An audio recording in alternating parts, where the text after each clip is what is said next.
Greek mythology is often presented as a finished room, a place with labeled shelves and numbered drawers, where every god has a name, every story has a place, and nothing important is missing.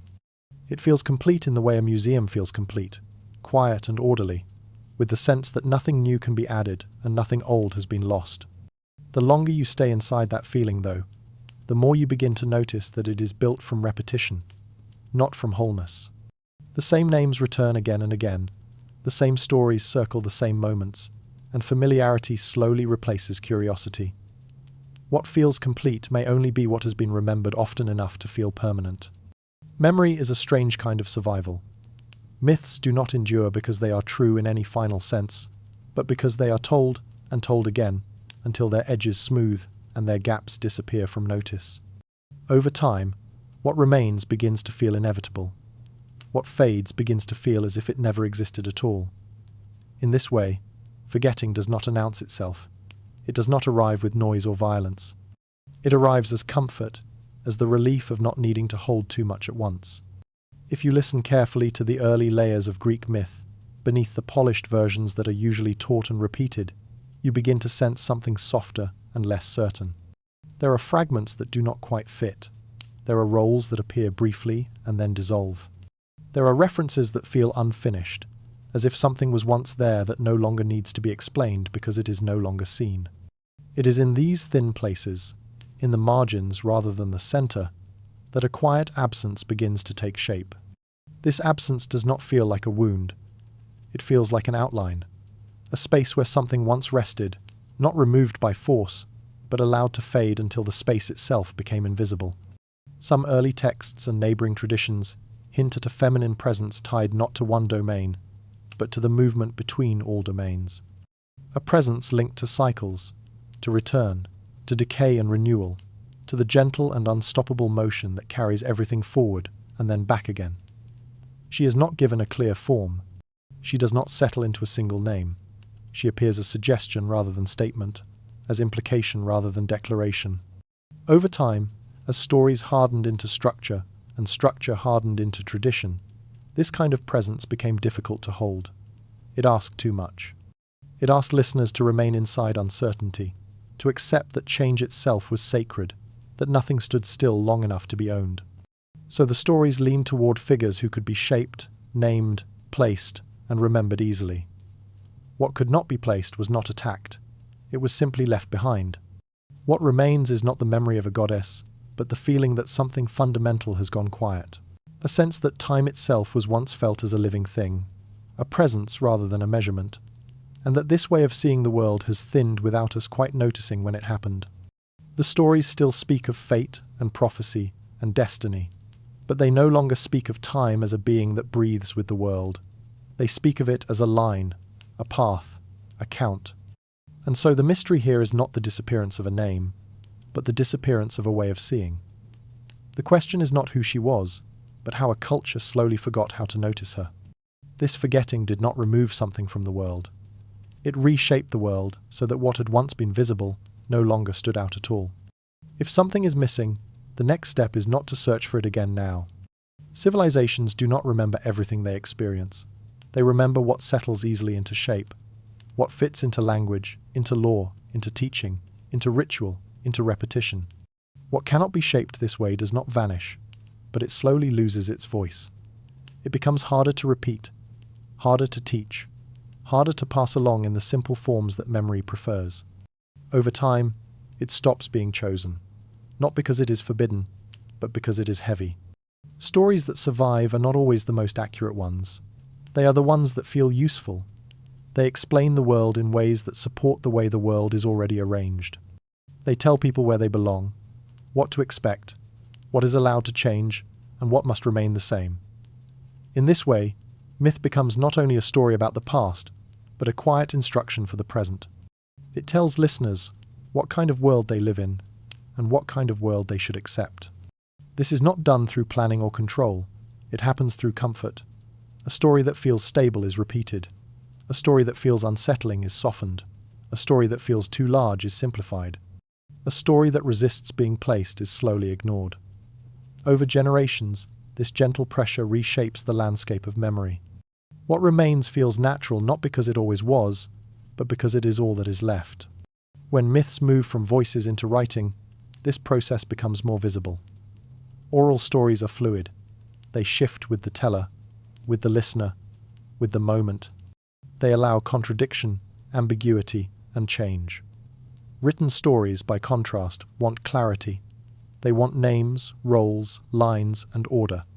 Once a story is written, it stops breathing. It becomes something to return to, rather than something to move with. This change is subtle, but it is powerful. The moment a myth is fixed, it becomes easier to preserve, easier to teach, easier to defend.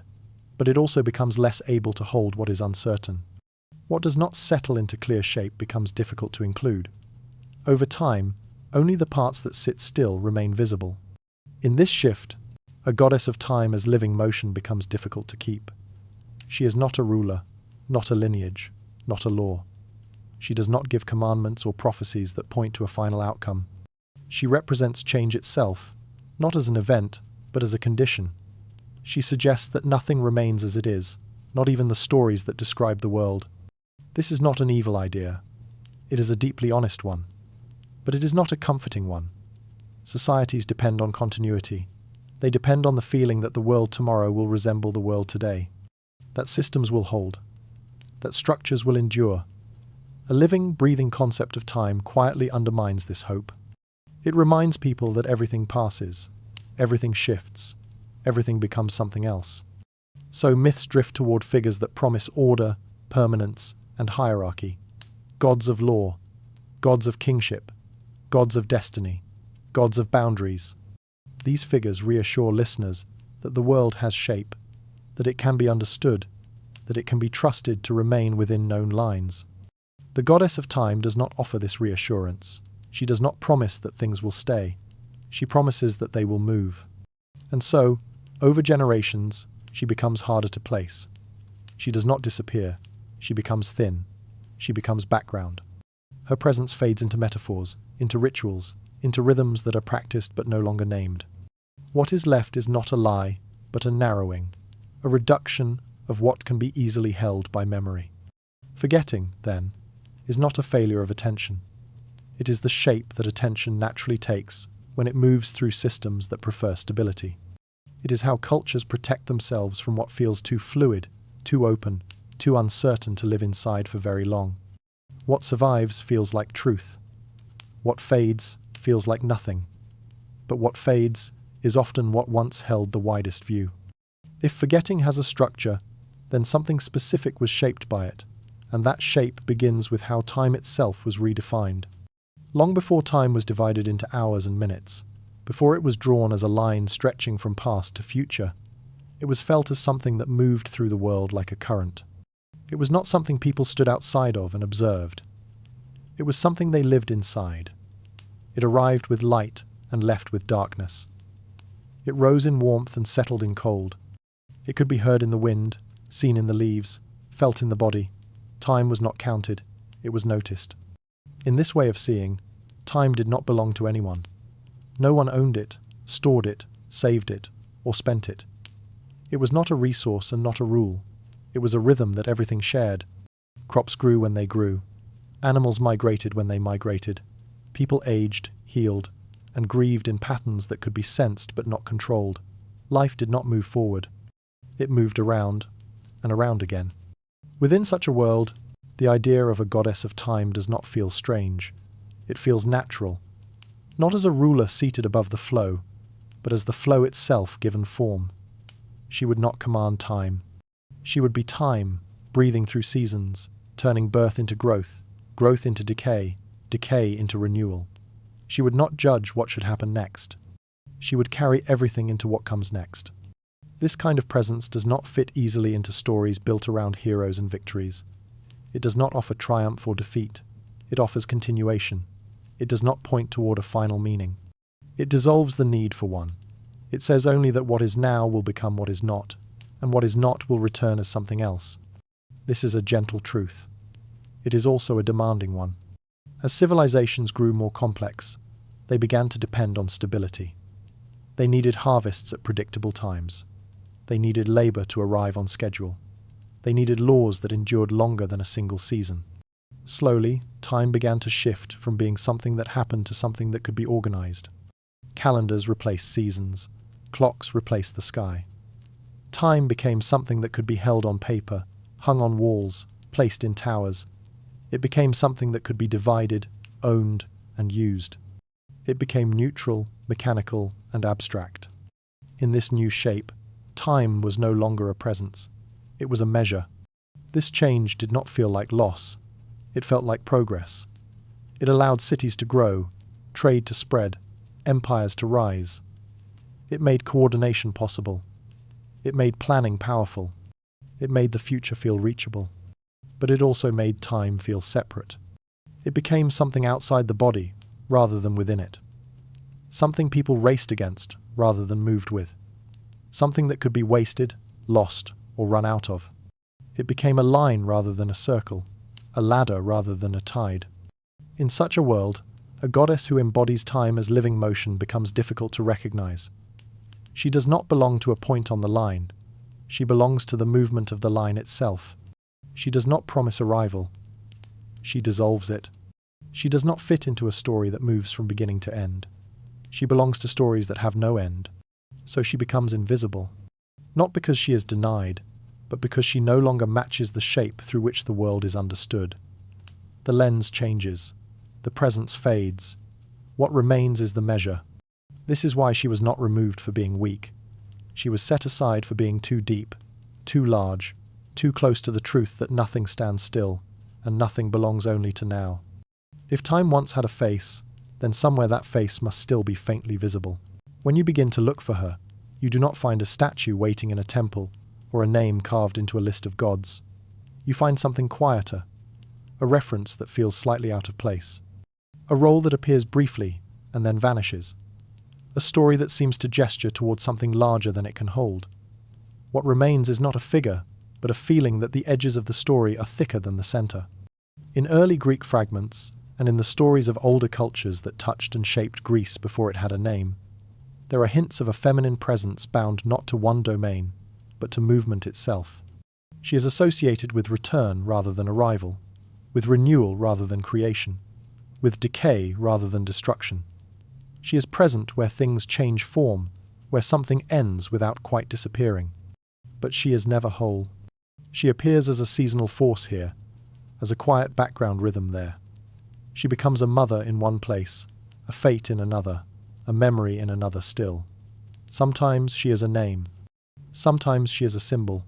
Sometimes she is only a gesture inside a larger story that no longer remembers where it came from. It is as if she has been broken gently, not shattered, but distributed. This is why she is difficult to see.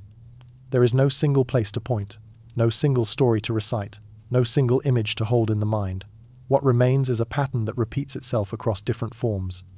A sense that wherever change is happening without force, wherever something is becoming something else without command, she is present without being announced. You begin to see her in the way myths speak of return rather than progress, in the way certain rituals focus on renewal instead of victory, in the way mourning is paired with planting and endings are paired with beginnings. You see her not as a character, but as a logic that keeps appearing wherever stories turn away from permanence. This makes the search feel less like archaeology and more like listening. There are no ruins to uncover, no artifacts to lift from the ground. There are only traces inside other things. Small signals that something older and softer once moved through the world in a form that could not be held still. This is why she feels familiar even when she is unnamed. You do not meet her, you recognize her. She is in the way night follows day without conflict, in the way children grow without trying, in the way grief slowly becomes memory, in the way seasons return without repeating themselves exactly. These are not her domains. They are her language. And because they are everywhere, she is nowhere in particular. This is what it means for her to become a pattern rather than a person. A person can be forgotten. A pattern can only be unnoticed. The stories that remain do not point to her directly. They point around her. They describe the world as if it naturally behaves this way, without naming the presence that once gave that behavior meaning. The effect remains. The cause fades. Over time, this makes her feel less like something that was lost and more like something that was never separate in the first place. This is what keeps the mystery gentle. There is no sense of theft or destruction. There is only the sense of diffusion, of something once concentrated becoming spread so thin that it is no longer seen as itself. This is why she does not feel hidden behind walls or locked inside forbidden texts. She feels hidden inside what is ordinary, inside what is so common that it no longer draws attention. She is not absent from the world, she is absent from focus. And so the listener becomes something like an archaeologist of meaning, not digging into earth, but into layers of interpretation. Not looking for objects, but for relationships. Not searching for proof, but for coherence. You begin to notice that wherever the stories soften, wherever they release the need for dominance or resolution, something else is present. A different tone, a slower movement, a deeper patience. That is where she still speaks. Not loudly, not clearly, but consistently. And once you notice the pattern, you cannot unsee it. What once looked like fragments now look like pieces of something that was never meant to be held whole. If her form was scattered, then the next step is to understand why it could not remain whole. Power does not rule only through force. It rules through stories about permanence. Kings claim lineage that stretches backward into legend. Gods claim authority that rises above change. Empires build themselves on the idea that what exists now should exist forever. Each of these depends on the same quiet assumption, that the world has a stable shape, and that this shape can be trusted. A goddess of time as change itself does not attack this assumption. She dissolves it. She does not challenge a throne. She challenges the idea that thrones matter. She does not argue against hierarchy. She reveals that hierarchy cannot survive the simple truth, that everything moves, that everything passes, that what stands now will fall later, and what falls will become something else. This is not rebellion. It is erosion. And erosion is far more unsettling than conflict, because it does not announce itself. A ruler can fight an enemy. A priest can condemn a heresy. An empire can suppress a revolt. But nothing can be done to a force that does not oppose.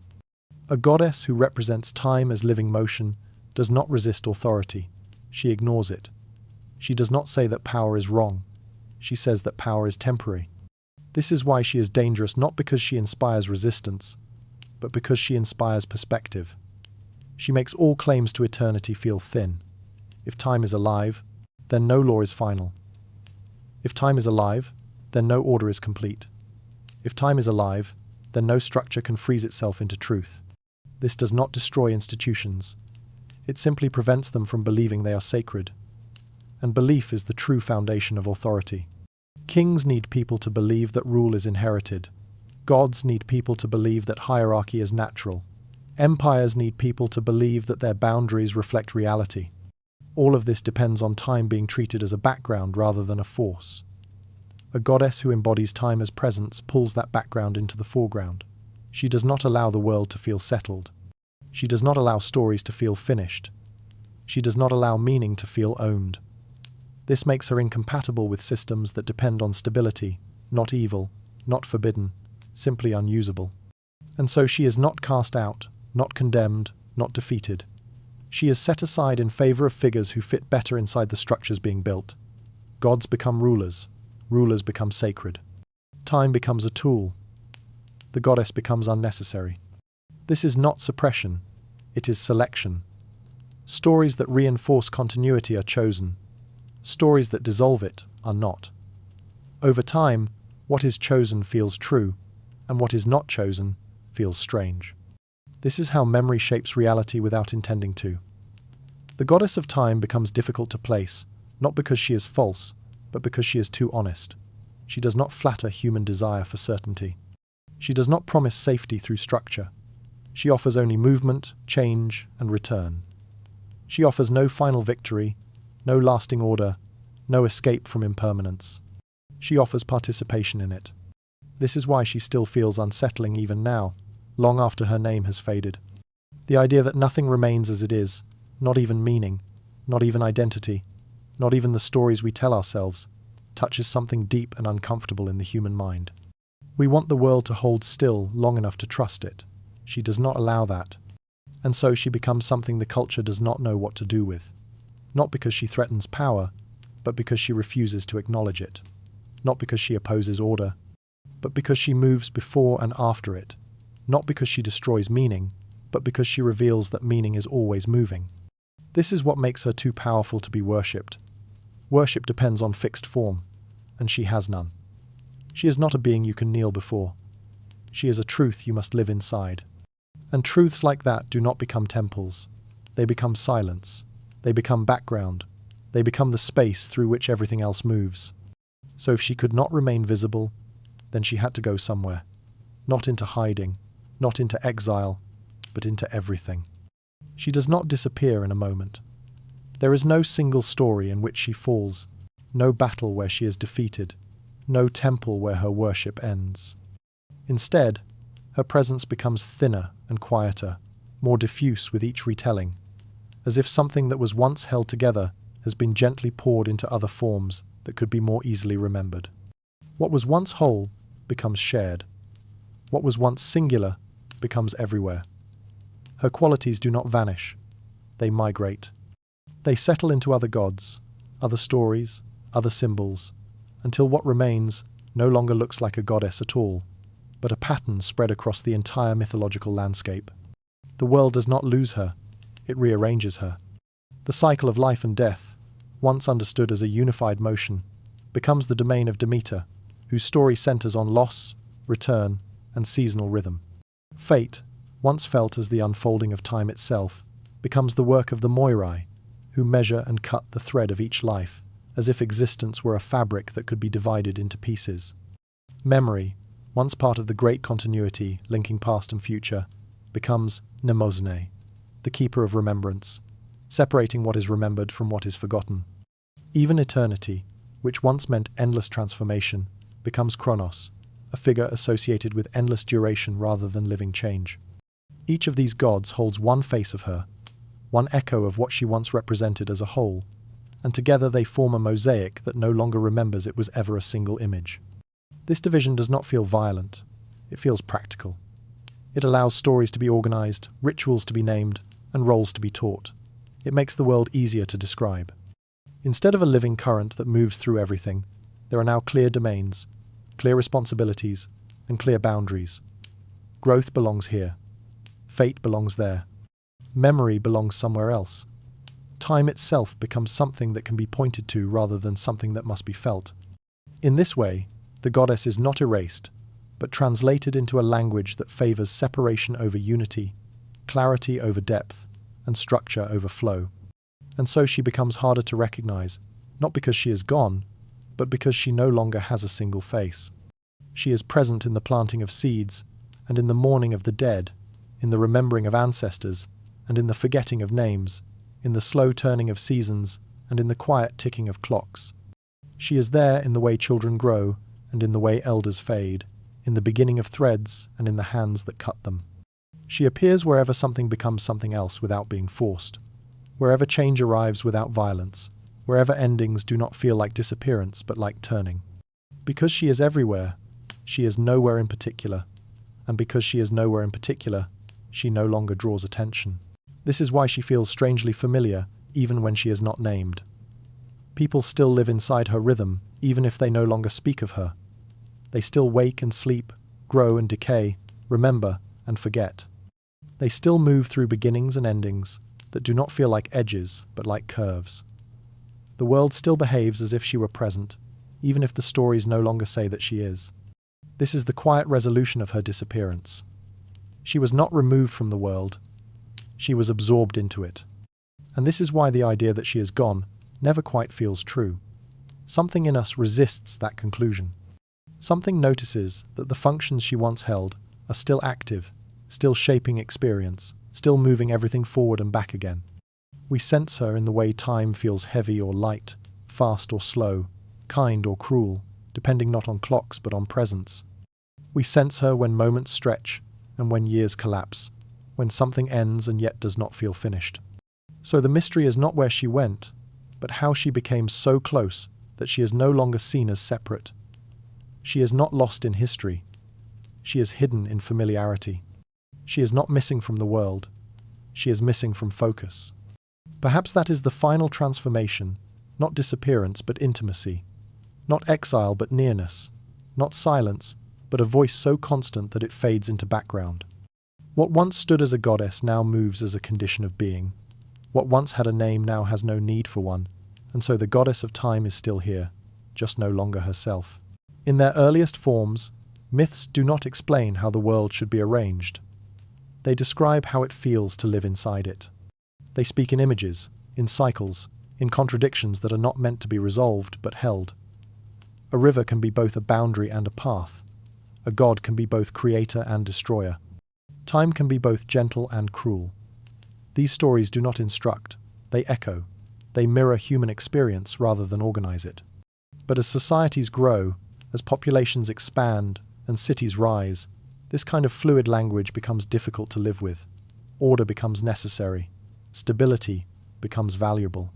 And slowly, almost invisibly, myths begin to change their function. They stop being a way to feel the world and become a way to justify it. Stories that once moved and shifted with each telling begin to harden into forms that can be repeated without variation. They become tools for continuity. They explain why kings rule, why laws exist, why hierarchies feel natural, why some voices are loud and others are quiet. They do not merely describe the world as it is. They begin to teach that the world must be this way. In this transformation, mythology becomes a map, not of the cosmos, but of power. Gods follow the same path. They grow more human, more political, more structured. They gain families, ranks, rivalries, alliances. They sit on thrones, rule domains, inherit authority, enforce order. They begin to look like reflections of the societies that worship them. What was once mysterious becomes familiar. What was once vast becomes personal. What was once everywhere becomes localized. This makes the divine easier to understand, easier to teach, easier to accept. But it also makes it smaller. The earlier sense of the sacred as something fluid, unbounded, and inseparable from change gives way to a sacred order that is fixed, layered, and stable. The divine becomes a hierarchy rather than a horizon. And in that shift, certain kinds of presence no longer fit. A goddess who represents time as living motion does not support a world that depends on permanence. She does not reinforce lineage. She does not justify hierarchy. She does not promise continuity. She suggests instead that every structure is temporary, that every rule is provisional, that every form will dissolve and return in another shape. She does not destroy order. She relativizes it. And this is far more unsettling than opposition. It is one thing to challenge power. It is another to make it feel unnecessary. As myths become maps of authority, anything that undermines the feeling of finality becomes difficult to include. The goddess of time does not attack rulers, but she quietly removes the idea that rulers stand on anything solid. She does not reject hierarchy, but she reveals that hierarchy floats on a moving surface. She does not deny order, but she shows that order is a moment, not a destination. In a world that is trying to convince itself that its structures are permanent, this is too much. So she fades from the center, not because she is dangerous, but because she is incompatible. What replaces her is not falsehood, but simplification. A world that once felt alive becomes a world that feels arranged. A cosmos that once moved becomes a cosmos that stands still long enough to be ruled. The stories no longer ask people to live inside change. They ask them to accept stability. And this acceptance becomes so gentle, so quiet, so normal, that it does not feel like control. It feels like reality.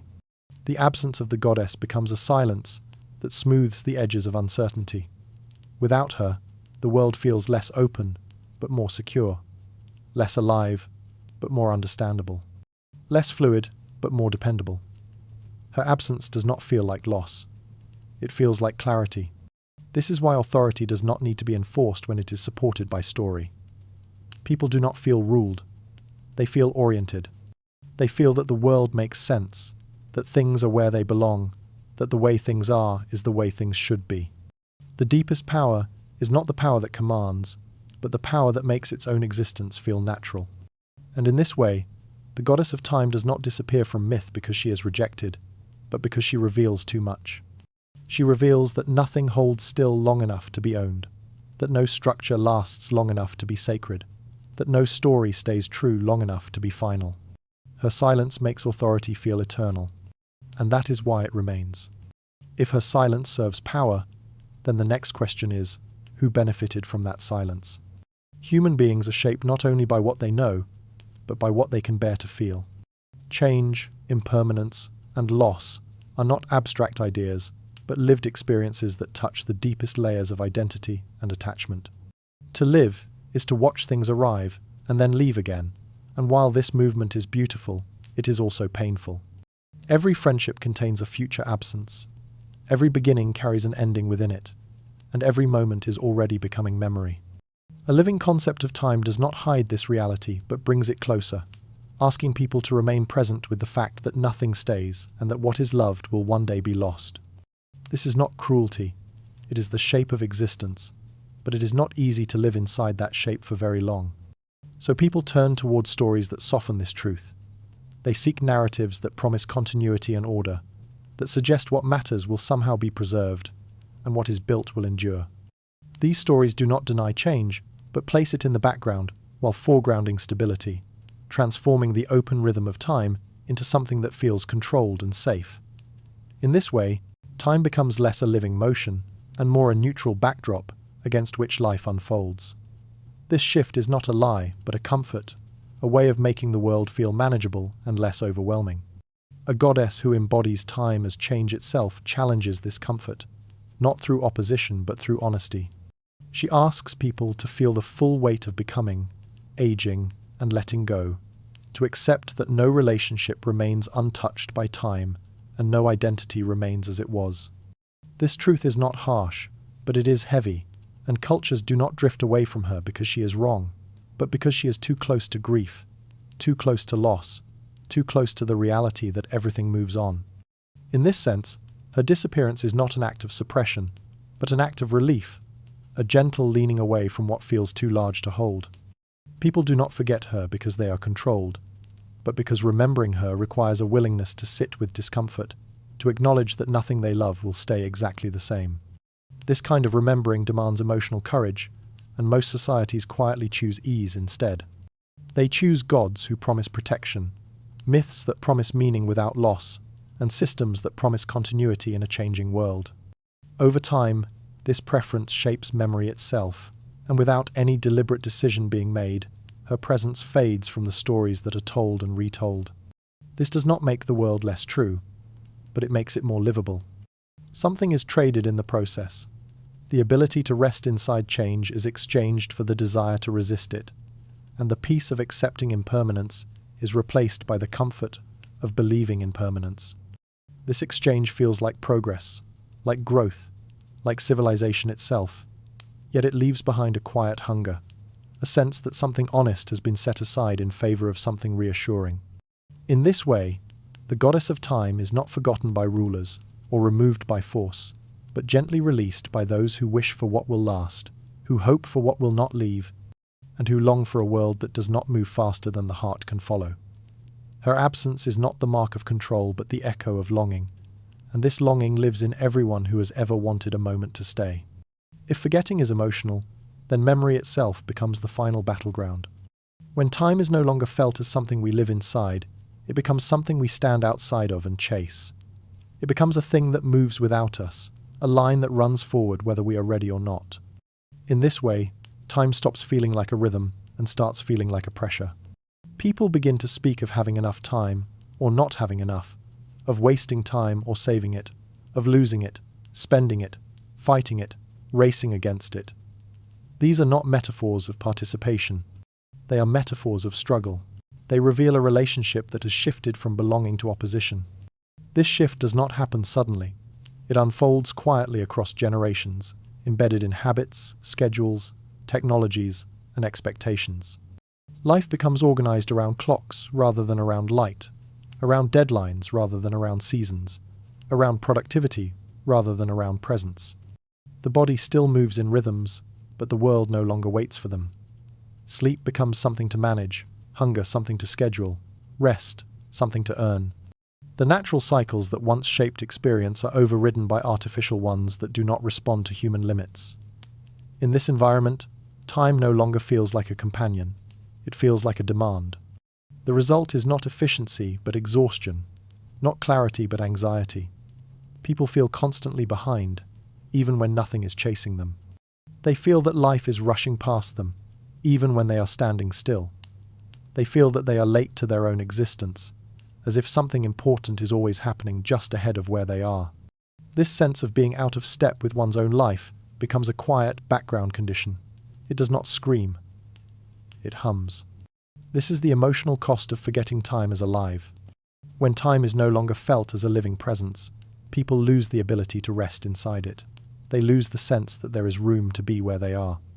Instead, there is always a sense of elsewhere, of next, of after. The present moment becomes thin, something to pass through on the way to something more meaningful. And because the future never arrives in the way it is imagined, the sense of arrival is constantly postponed. Life becomes a waiting room with no door. This is not because people are failing. It is because the story they live inside no longer teaches them how to belong to time. It teaches them how to manage it. In this way, the disappearance of the goddess of time is not ancient history. It is a daily experience. It is felt in the tightness in the chest when the day feels too short, in the guilt that accompanies rest, in the sense that stillness is unproductive, in the fear that slowing down is the same as falling behind. It is felt in the difficulty of being fully present without feeling that something is being neglected. The goddess did not vanish. She moved inward. She became the ache of never quite arriving, the longing for a moment that does not demand anything, the quiet wish that time would slow down without needing permission. Her absence is not in the world, it is in the way the world is experienced. This is why modern life feels so heavy even when it is full. There is little space between moments, little room for breath, little allowance for the slow unfolding of things. The story of time as a living rhythm has been replaced by the story of time as a resource, and resources are always scarce.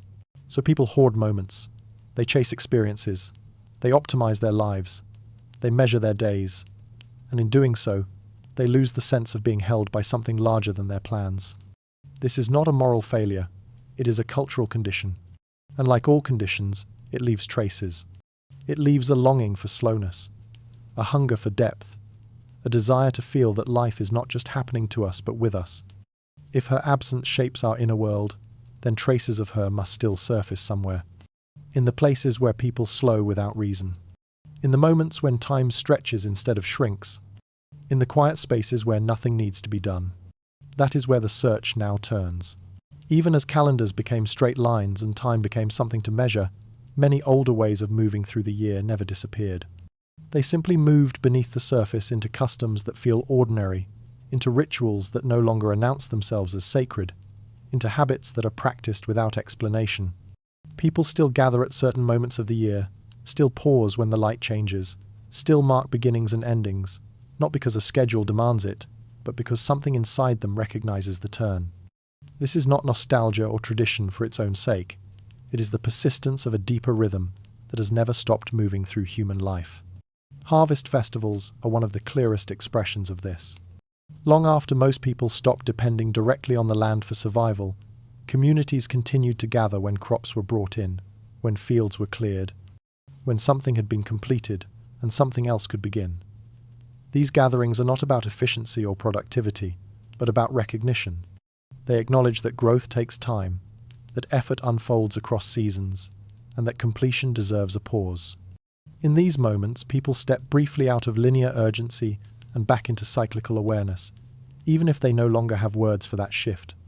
The same quiet remembering happens around solstices and equinoxes. Even in societies that no longer track the sun to survive, people still feel its turning. They still light candles in winter, still celebrate light in summer, still notice the balance of spring and autumn. These are not scientific observances but relational ones. They mark the world turning not because it must be recorded, but because it must be felt. They remind people that life does not move only forward but also around, returning without repeating itself. Mourning rituals carry this memory even more clearly. Across cultures, death is rarely treated as a single moment that ends something. It is treated as a process that unfolds. There are days of grief, weeks of absence, seasons of remembering, and slow transitions back into ordinary life. This is time experienced as movement rather than measurement, as something that cannot be rushed or scheduled. Grief is not given a deadline, it is given space. Renewal rites follow the same pattern. New Year's, initiations, cleansing rituals, and rites of passage exist not to mark a date but to support a transformation. They create a space in which something can end and something else can begin without being forced. They allow people to cross thresholds rather than leap over them, to arrive in new identities gradually rather than abruptly. None of this requires belief in a goddess. It requires participation. This is how her presence survives, not as a story that must be told, but as a rhythm that must be lived. The goddess of time does not need temples when she has seasons, and she does not need prayers when she has pauses. She does not need a name when she has patterns, and she does not need worship when she has attention. She lives in the ways people still stop, still gather, still mourn, still celebrate, still mark what cannot be rushed. This is why she was never truly lost but relocated, moving from myth into movement, from story into structure, from belief into behavior.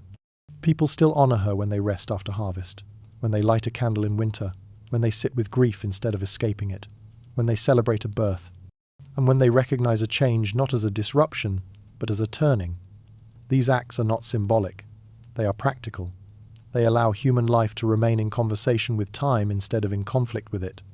In these spaces, time stops feeling like something that must be managed and begins to feel like something that is shared. This is what sacred once meant, not holy or divine but connected.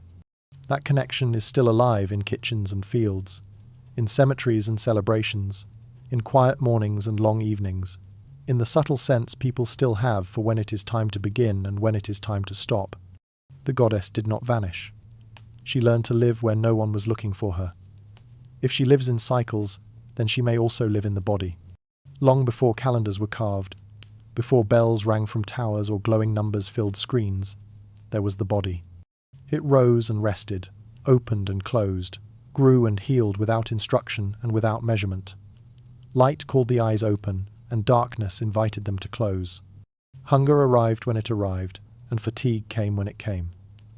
The body did not ask what time it was, because it already lived inside time.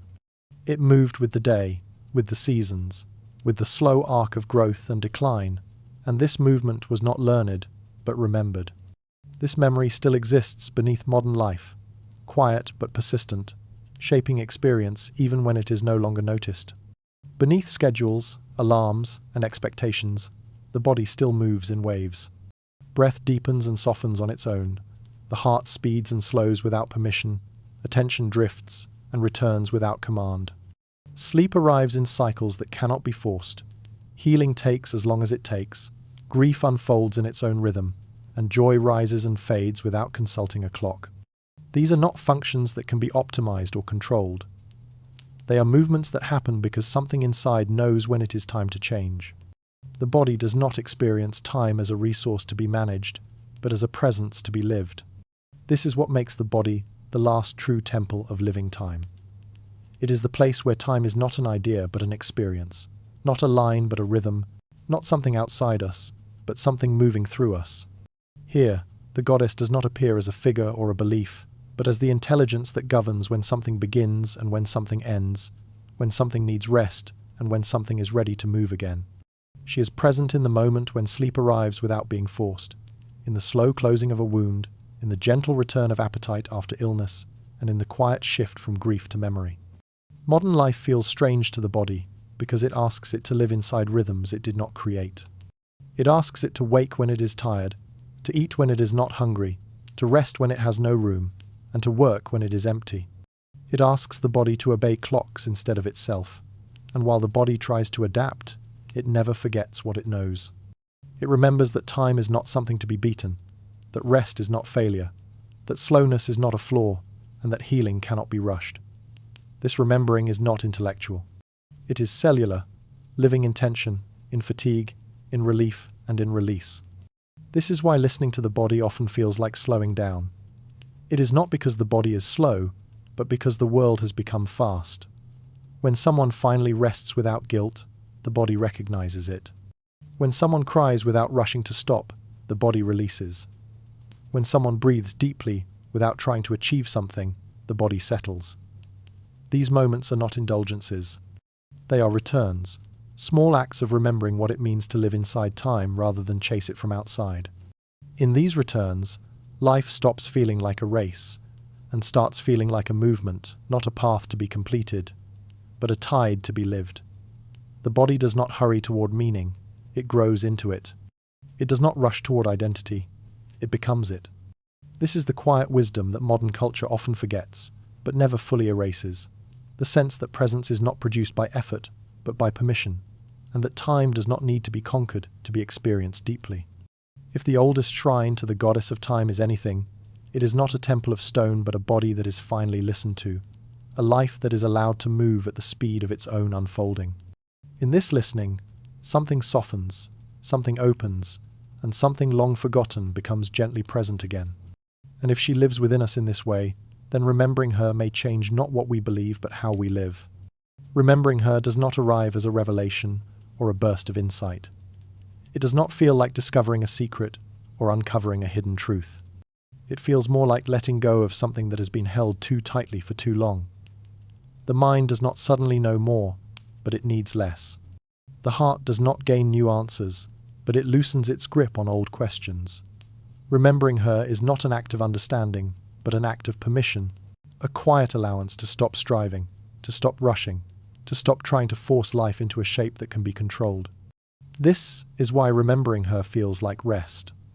Not sleep, not escape, but the relief of no longer needing to outrun something that was never chasing you. Urgency softens. The sense of being late to your own life fades. The future stops pulling so hard, and the past stops holding so tightly.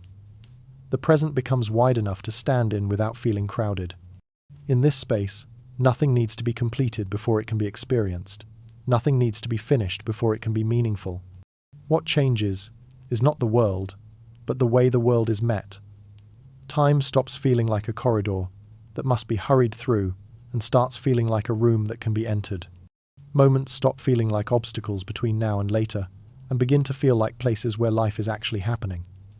This does not remove difficulty, loss, or pain, but it changes the way they are held. They become part of movement rather than interruptions of it, part of the rhythm rather than threats to it. In remembering her, people do not become passive, they become present. They do not stop acting, but they stop forcing. They do not abandon goals, but they stop mistaking goals for life itself. Action begins to rise from clarity instead of pressure, from attention instead of anxiety. Effort becomes something that flows rather than something that strains. The nervous system finds a ground it did not know it was searching for, and from that ground, choices begin to feel simpler, quieter, and more honest.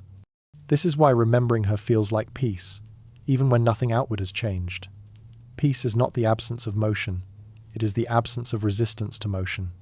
It is the feeling that whatever is moving through your life belongs there, that whatever is ending is allowed to end, and that whatever is beginning does not need to be rushed. Peace is not stillness. It is harmony with change. In this way, the goddess becomes less a figure and more a mirror. She reflects back a way of being that was never truly lost, but rarely allowed.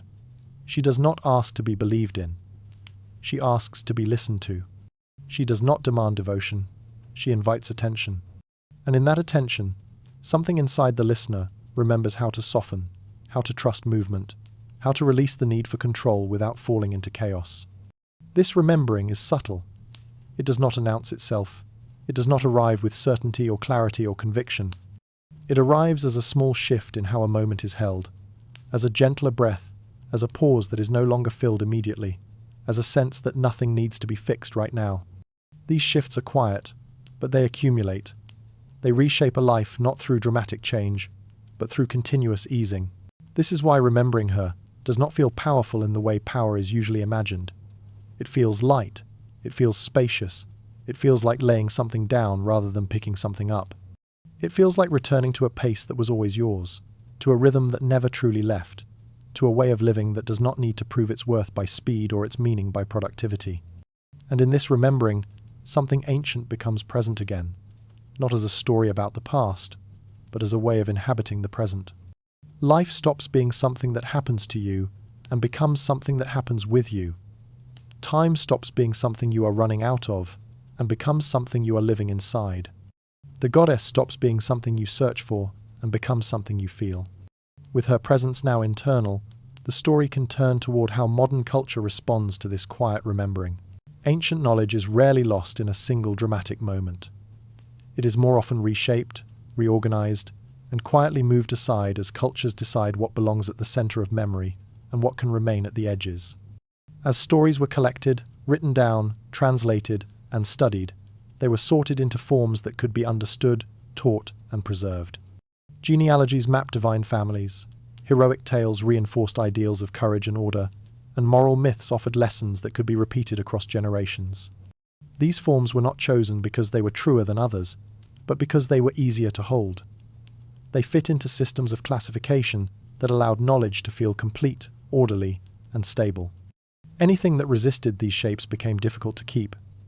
Stories that were fluid rather than fixed, symbolic rather than literal, cyclical rather than linear, could not easily be placed on a shelf.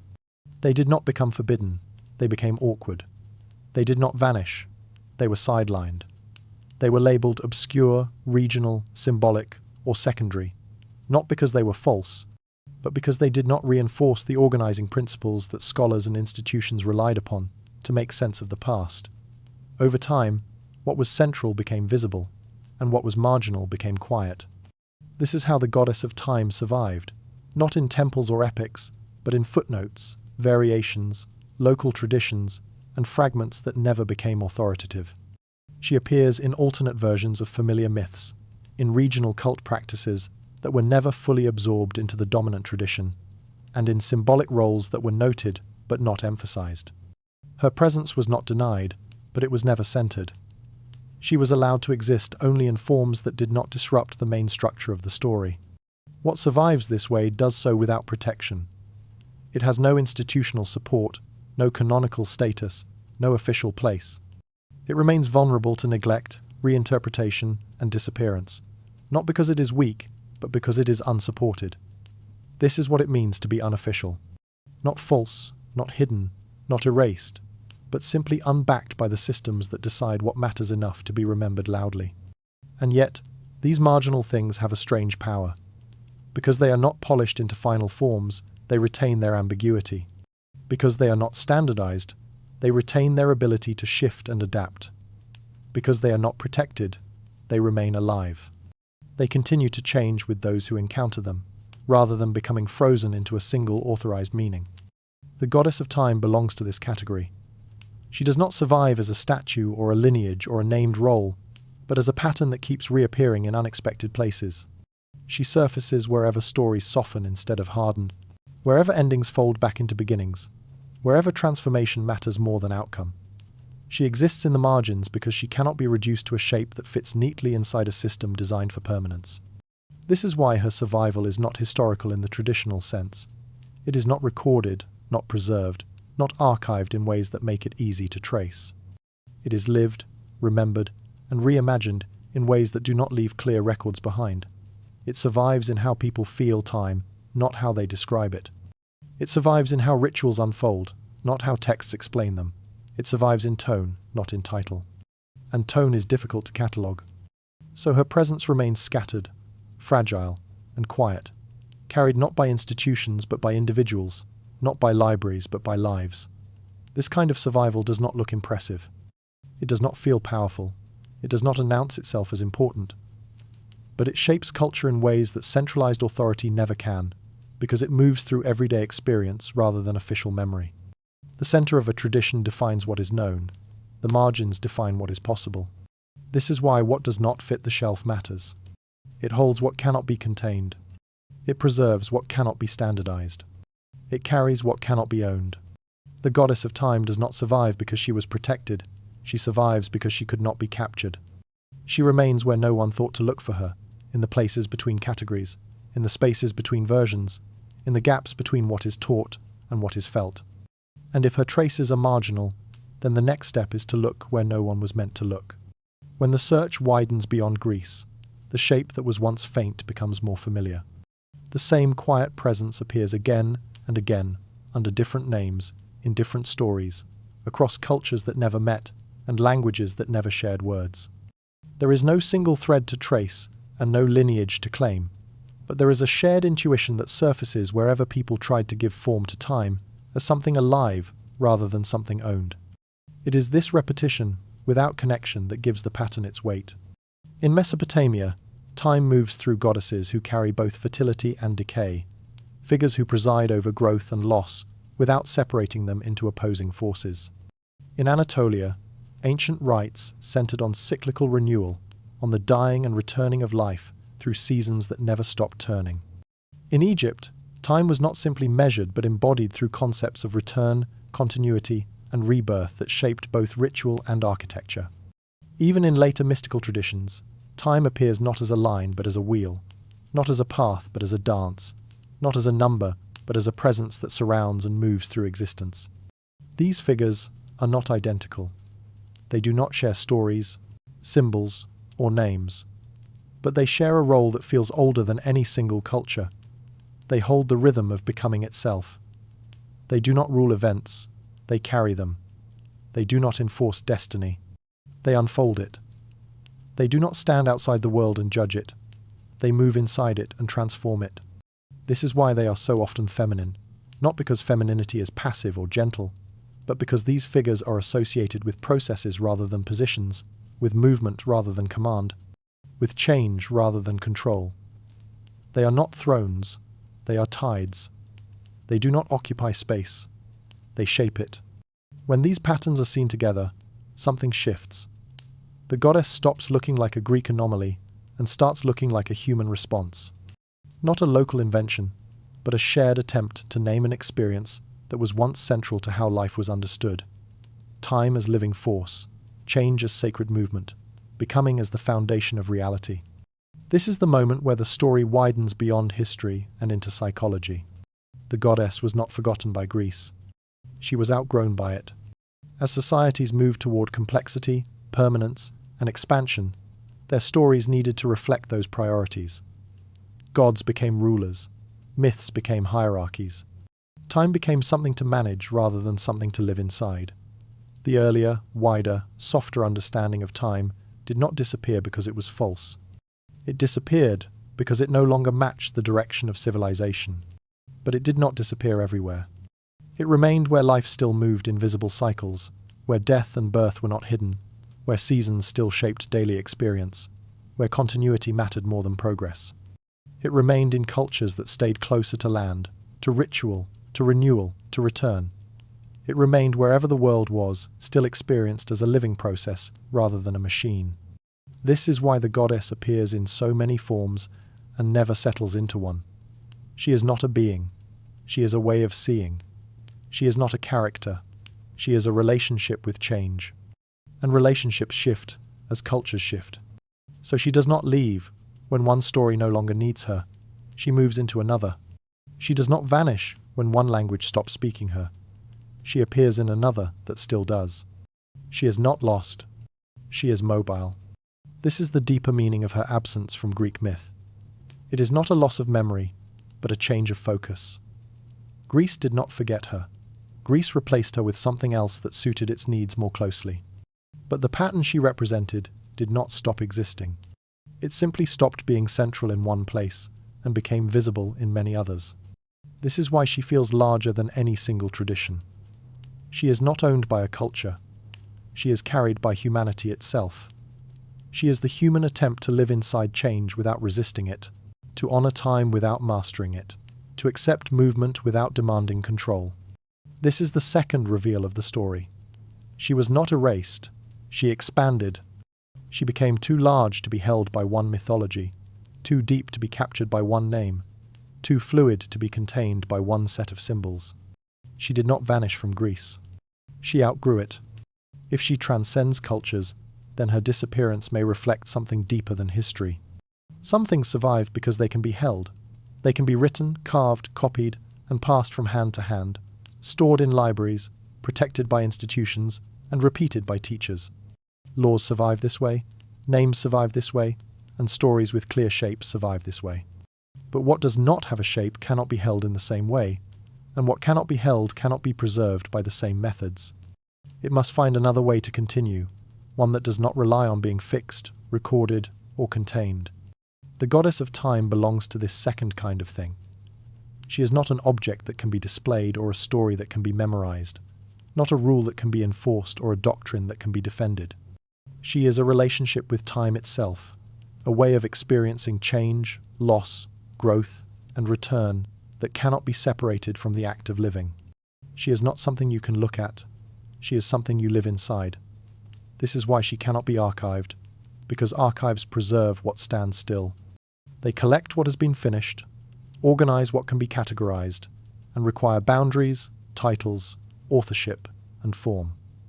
The goddess has none of these. She does not end, does not belong to anyone, does not appear the same way twice, and does not settle into a shape that can be kept. When cultures try to preserve her, they inevitably turn her into something else. They turn her into a figure, a symbol, a metaphor, or a concept that can be named and remembered. And in doing so, they lose the thing they were trying to preserve. They keep the image and lose the movement. They remember the outline and forget the experience. This is not failure but the natural limit of memory, because human memory is built to hold moments, not motion. It can recall events, but it cannot store processes without turning them into snapshots. It can preserve what is complete, but not what is unfolding. The goddess does not exist in completion. She exists in becoming. This is why she always feels as though she has just passed or is just about to arrive. She is never present in the way an object is present. She is present in the way breathing is present, in the way healing is present, in the way growing is present. These things are not noticed while they are happening. They are noticed when they change or when they stop. You cannot point to breathing while you are breathing, and you cannot point to becoming while you are becoming. You can only point to what has been. This is the paradox of remembering her. The moment you try to hold her, she becomes something else. The moment you try to name her, she stops being what she was. The moment you try to preserve her, you turn her into a relic rather than a rhythm. This is why she does not survive as a tradition, but as a practice, not as a belief, but as a way of being, not as knowledge, but as attention. Every attempt to protect her has failed, and every attempt to live her has succeeded. She cannot be defended, owned, stored, or inherited. She can only be entered. This is not a loss, but a design, because it means she remains available to anyone at any time without permission, without instruction, and without authority. No one needs to be initiated into her, taught her, or given her. She is already present wherever someone stops long enough to feel time rather than count it, to notice change rather than manage it, and to remain with what is unfolding rather than rush toward what is next. This is why her survival does not depend on institutions, traditions, or texts, but on moments, pauses, attention, and the quiet choice to be present with what is happening instead of always preparing for what is coming. This is not a preservation strategy, but a living one, and it is why she cannot be remembered in the way other things are remembered. She can only be rediscovered again and again, in each moment, in each life, wherever time is felt rather than measured. If she cannot be preserved, then perhaps she can only be rediscovered. She does not return when civilizations are rising, when energy is high and certainty feels solid, when the future looks wide and inviting. She returns when something feels complete but empty, when progress no longer feels like movement but like weight, when speed no longer feels exciting but exhausting. This is the moment when the goddess of time becomes visible again, not because she has changed, but because the world has reached a kind of saturation, a fullness that begins to feel heavy rather than alive. It is not collapse that calls her back, but excess, the feeling that everything is available and yet nothing quite satisfies. Modern life is full in ways no other era has been, full of information, connection, stimulation, and expectation. There is always something to learn, something to respond to, something to improve, something to manage. Attention is rarely allowed to settle, and rest is treated as a pause between tasks rather than a state in itself. In this constant motion, people do not feel carried by time. They feel chased by it, always behind, always catching up, always responding, rarely arriving. Life becomes crowded but thin, busy but hollow, active but strangely distant from itself. It is in this condition that the longing for something slower begins to surface, not as rejection of modern life, but as a need for balance. People turn toward practices that feel quieter and older, not because they want to escape the present, but because they want to feel present again. They explore mindfulness not to become calm, but to notice their breath. They explore slow living not to resist progress, but to recover depth. They explore ancient wisdom not to return to the past, but to remember ways of being that did not treat time as an enemy. This movement is not nostalgic, it is corrective, a nervous system searching for ground, a heart searching for rhythm, a mind searching for space. In this search, the goddess becomes visible again, not as a figure to be believed in, but as a language to be remembered. She is recognized in the way people begin to notice their own limits, in the way they begin to value rest without guilt, in the way they begin to sense that meaning cannot be produced by speed. She appears wherever someone chooses to slow down, not because they have nothing to do, but because they want to be where they are. Her return is quiet, marked not by temples or rituals, but by shifts in attention, from urgency to presence, from accumulation to experience, from outcome to process. This shift does not announce itself as spiritual or philosophical. It announces itself as fatigue. People are tired, not only physically, but existentially, tired of chasing things that do not satisfy, tired of moving faster without going deeper, tired of managing time instead of living it.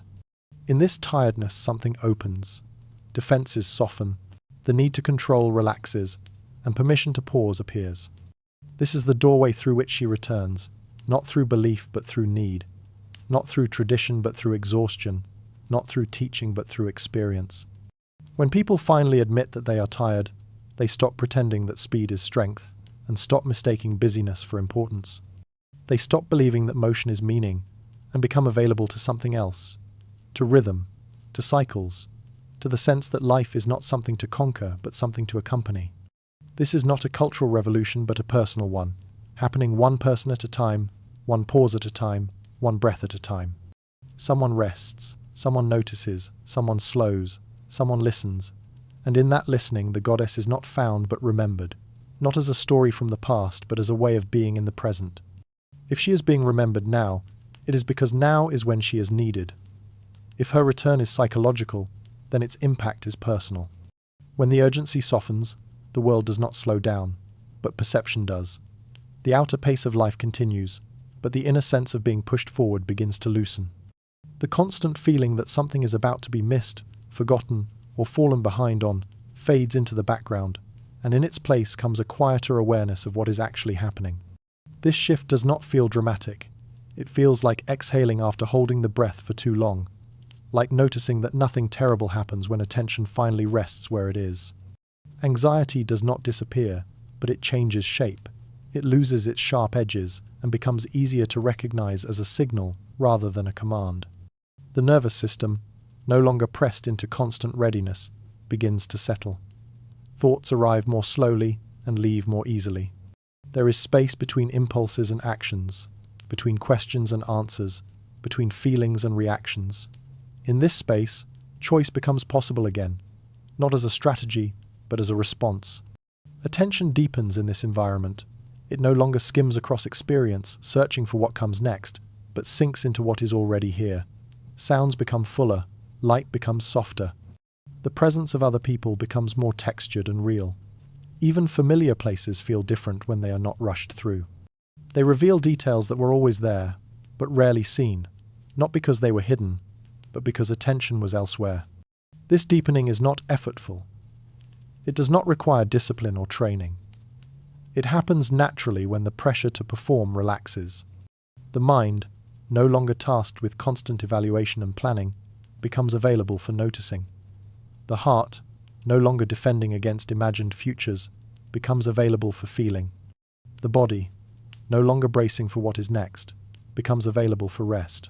This is how the goddess becomes internal, not as a belief but as a state. She is not something one thinks about, but something one inhabits. She is the feeling of being in time rather than against it, of moving with experience rather than through it, of allowing moments to arrive and leave without trying to trap them or escape them.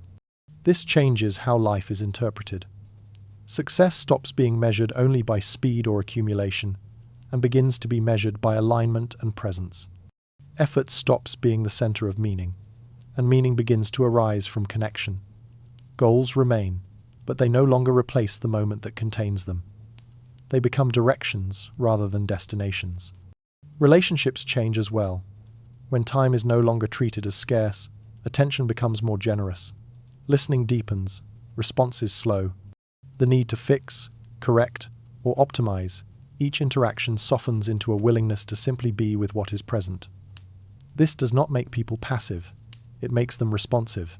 It replaces control with care. Even difficulty changes character.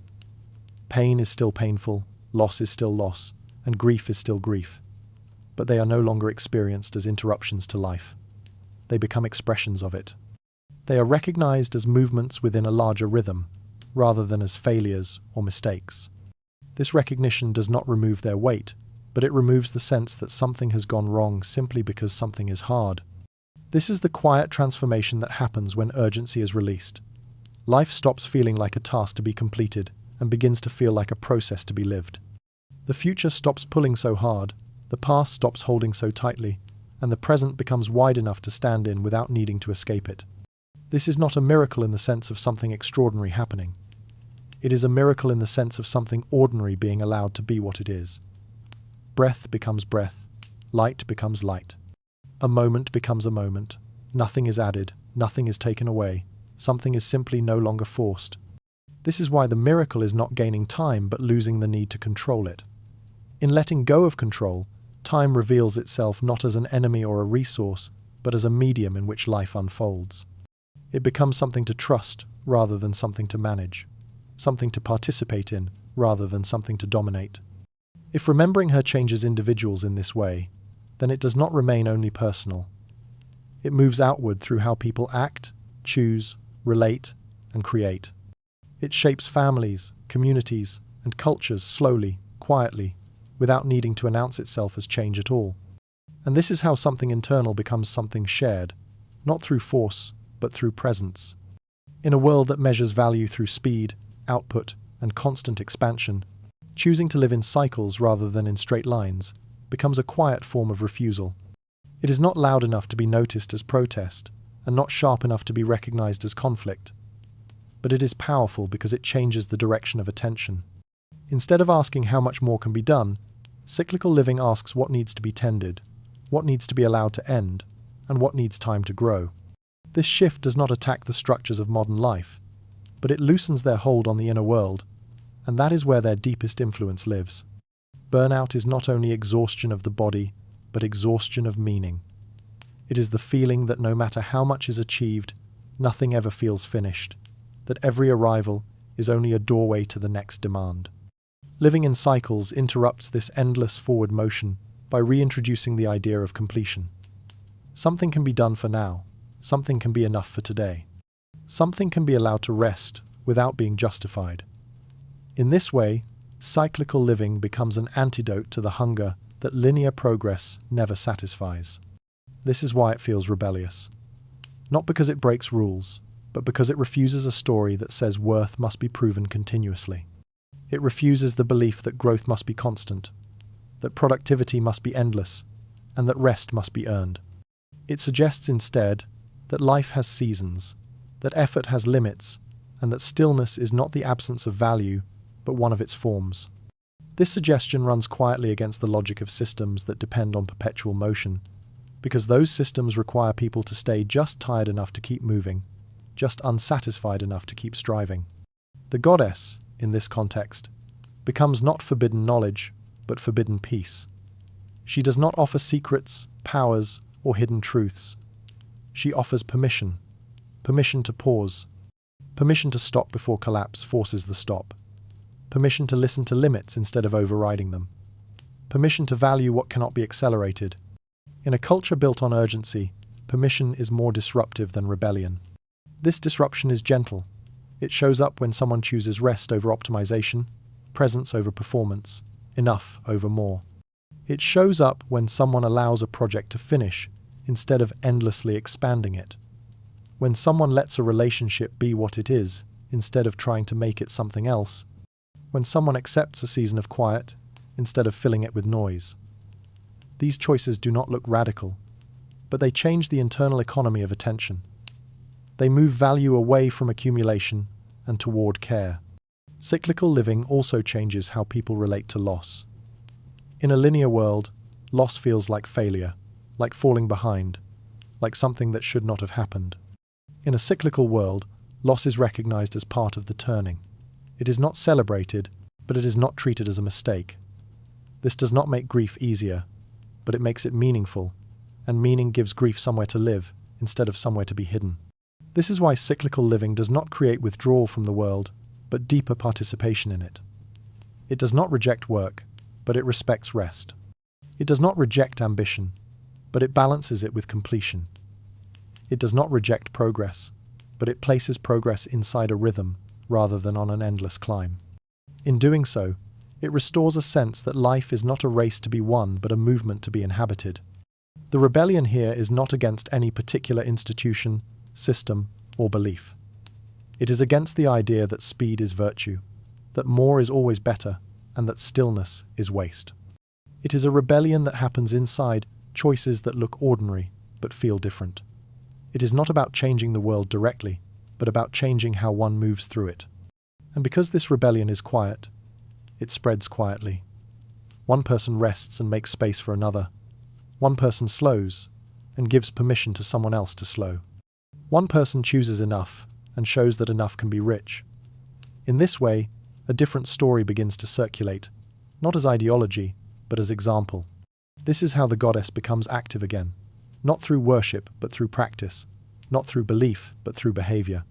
She returns wherever cycles are honored, wherever limits are respected, wherever rest is protected, and wherever life is allowed to be something other than endless effort. With her presence now active again, the story can move toward its closing reflection on what it means to carry her forward. In the earliest layers of human storytelling, gods were not primarily explanations of how the world worked. They were ways of relating to what could not be approached directly.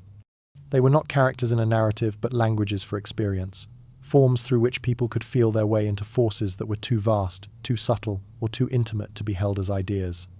A river could be known as a mother, a storm as a mood, a season as a gesture, and time as a presence.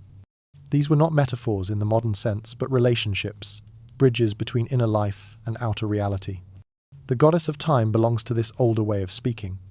She was not created to be found, catalogued, or worshipped. She was created to be spoken through. She allowed people to address change without reducing it to a mechanism, to speak to loss without turning it into failure, and to approach death without stripping it of meaning. Through her, people could say that something was ending without saying that it was wrong, that something was passing without saying that it was wasted, and that something was changing without saying that it was broken. She gave language to movement itself. As cultures changed, the function of myth changed with them. Stories began to be treated as histories rather than as relationships, as records rather than as expressions. Gods became characters with biographies, personalities, conflicts, and genealogies. They became part of a world that could be described rather than a way of describing the world. In this shift, symbolic figures lost their home. They were either turned into literal beings, which flattened them, or dismissed as unnecessary, which erased them. The goddess of time could not survive this transition intact, because she could not be reduced without being lost. She fades not because she is false, but because she is too true to be confined. She does not belong to the world of objects, events, or facts. She belongs to the world of experience, and experience cannot be archived in the same way as history. This is the moment where the story changes its direction. She is not missing. She was never meant to be found. She was meant to be used. She was meant to be spoken. She was meant to be lived. Her disappearance from myth is not the loss of a being, but the loss of a way of speaking about reality that did not separate inner and outer life. It is the loss of a vocabulary for change that did not frame it as threat, for loss that did not frame it as failure, and for death that did not frame it as negation. When this language fades, people are left with only technical or moral ways of speaking about time, and neither of those can carry its full weight. This is why modern culture struggles so deeply with change. It does not lack information about it, it lacks a way of relating to it. It knows that things change, but it does not know how to live with that knowledge. The goddess once provided that bridge. She allowed people to feel what was happening without needing to control it, to acknowledge what was ending without needing to fix it, and to honor what was passing without needing to stop it. She made impermanence relational rather than abstract. When that language is lost, change becomes something to manage rather than something to meet, and loss becomes something to avoid rather than something to grieve. Time becomes a problem instead of a presence. This is why she feels absent now, even though what she spoke to is more present than ever. The world is changing faster than at any point in history, and yet people feel less able to relate to that change with patience, depth, or meaning. They have tools for measurement, but no language for experience. The goddess was that language. Not a myth to be believed, not a figure to be worshipped, but a way of speaking to what cannot be held. And when that way of speaking fades, it leaves a silence that is not empty but unarticulated, a space where meaning once lived and now waits to be remembered. This is why she was never meant to be found. She was meant to be spoken, used, and lived, not as a story about the past, but as a way of meeting the present. If she is a language, then the question becomes who still speaks it. There are people who do not live inside the clock in the same way others do. They do not experience time primarily as a sequence of units to be used, spent, or saved, but as something they move within, rather than move through. For them, time is not a pressure or a resource, but a texture of experience, something that stretches, softens, loops, and sometimes seems to disappear altogether. They are not outside time, but outside the urgency that usually defines it, and in their presence, time feels different, less sharp, less demanding, less insistent on direction. Children live this way before they are taught otherwise. For them, time is not a line leading somewhere else, but the quality of what is happening now. A moment can feel endless, and an hour can pass without being noticed. There is no hurry because there is no destination that matters more than the present, and play is not preparation for something else but the thing itself. In this state, time is not counted or measured, it is inhabited, and the present is not a bridge to the future, but a place where life is fully happening. Elders often return to this state, not because they forget the world, but because the world loosens its grip on them. When the pressure to build, achieve, and accumulate fades, attention becomes slower, deeper, and more patient. Memories blend with the present, and the future becomes less demanding. Life begins to feel circular again, filled with return rather than pursuit, and in this return age becomes not only a movement toward the end, but also a movement back toward a different kind of beginning. Artists live here when they are creating, because the clock fades when the work becomes alive. Hours can vanish into a single gesture, and attention sinks so deeply into the process that the boundary between self and action softens. There is no hurry because there is no elsewhere, and the moment is not a step towards something else, but complete in itself. This is why art feels timeless, because it is born from a state in which time is no longer external. The grieving live here because loss dissolves the future. When something ends that mattered deeply, the mind cannot rush forward as it once did. It stays near what has been lost, circles memory, and moves in waves rather than in lines. Grief is not a step forward but a turning around something that cannot be left behind all at once, and in this turning time becomes thick, heavy, and present, not efficient, but deeply real. The sick live here because the body becomes the center of awareness. When energy is limited, the future becomes smaller, and attention returns to breath, pain, rest, and what can be held now. Time stops being abstract and becomes intimate, felt in pulses and needs, rather than in plans and goals. Life becomes something to be tended, moment by moment, rather than managed from a distance. Those near birth and death live here because thresholds dissolve structure. At the beginning and end of life, identity is fluid, roles are uncertain, and time does not behave as expected. Everything feels both fragile and eternal. Moments feel vast, and ordinary measures lose their meaning. Life feels close and far at the same time, and time becomes not a resource but a presence. In all of these conditions, the goddess is not named, but she is felt, present not in temples or texts, but in thresholds, in places where something is becoming something else, in spaces where identity is changing, and control loosens while attention deepens. These are not locations on a map but states of being, and this is why she is not found in institutions or systems built to manage time, rather than live inside it. Modern society, organized around speed, growth, and control, naturally avoids these states. It minimizes them, medicalizes them, rushes them, or distracts from them. Childhood is hurried into productivity. Aging is hidden. Grief is shortened. Illness is managed. And birth and death are moved out of sight. The thresholds where time becomes alive are treated as problems to be solved rather than experiences to be lived. And yet they persist because they are part of being human and cannot be eliminated. They persist because they carry something essential that no system can replace. The ability to live in time rather than against it, to feel movement rather than chase it, to belong to change rather than fear it. In these spaces, quietly and without ceremony, the goddess still lives, and if she lives in these states, then modern society may be structured to avoid her. The modern world is not hostile to stillness, so much as it is indifferent to it. Systems are built to reward motion, to track output, to measure growth, and to translate activity into value. What cannot be measured cannot be managed, and what cannot be managed cannot be optimized. Within this logic, time stops being a field of experience and becomes a container for production, something to be filled, spent, saved, or lost. The world does not forbid rest, but it frames rest as unproductive, and this framing alone is enough to make rest feel optional, indulgent, or irresponsible.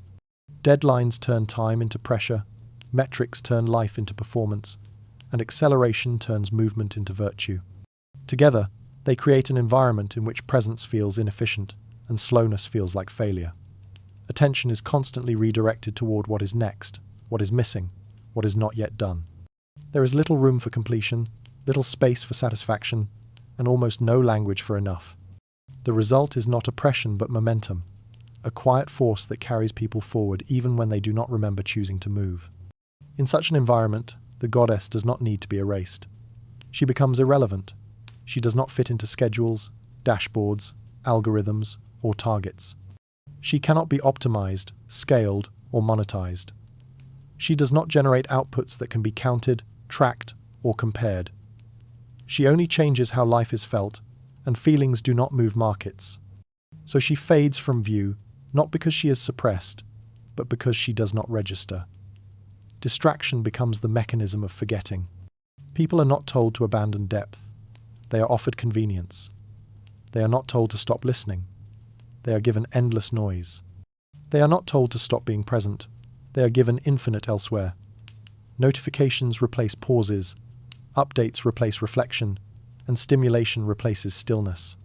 The present becomes thin because attention is always elsewhere, and elsewhere is always louder than here. The world is not designed to remove the goddess, but to make remembering her feel unnecessary or impractical. There is always something to check, something to improve, something to respond to, something to prepare for. Life becomes a series of anticipations, and anticipation keeps attention pointed forward.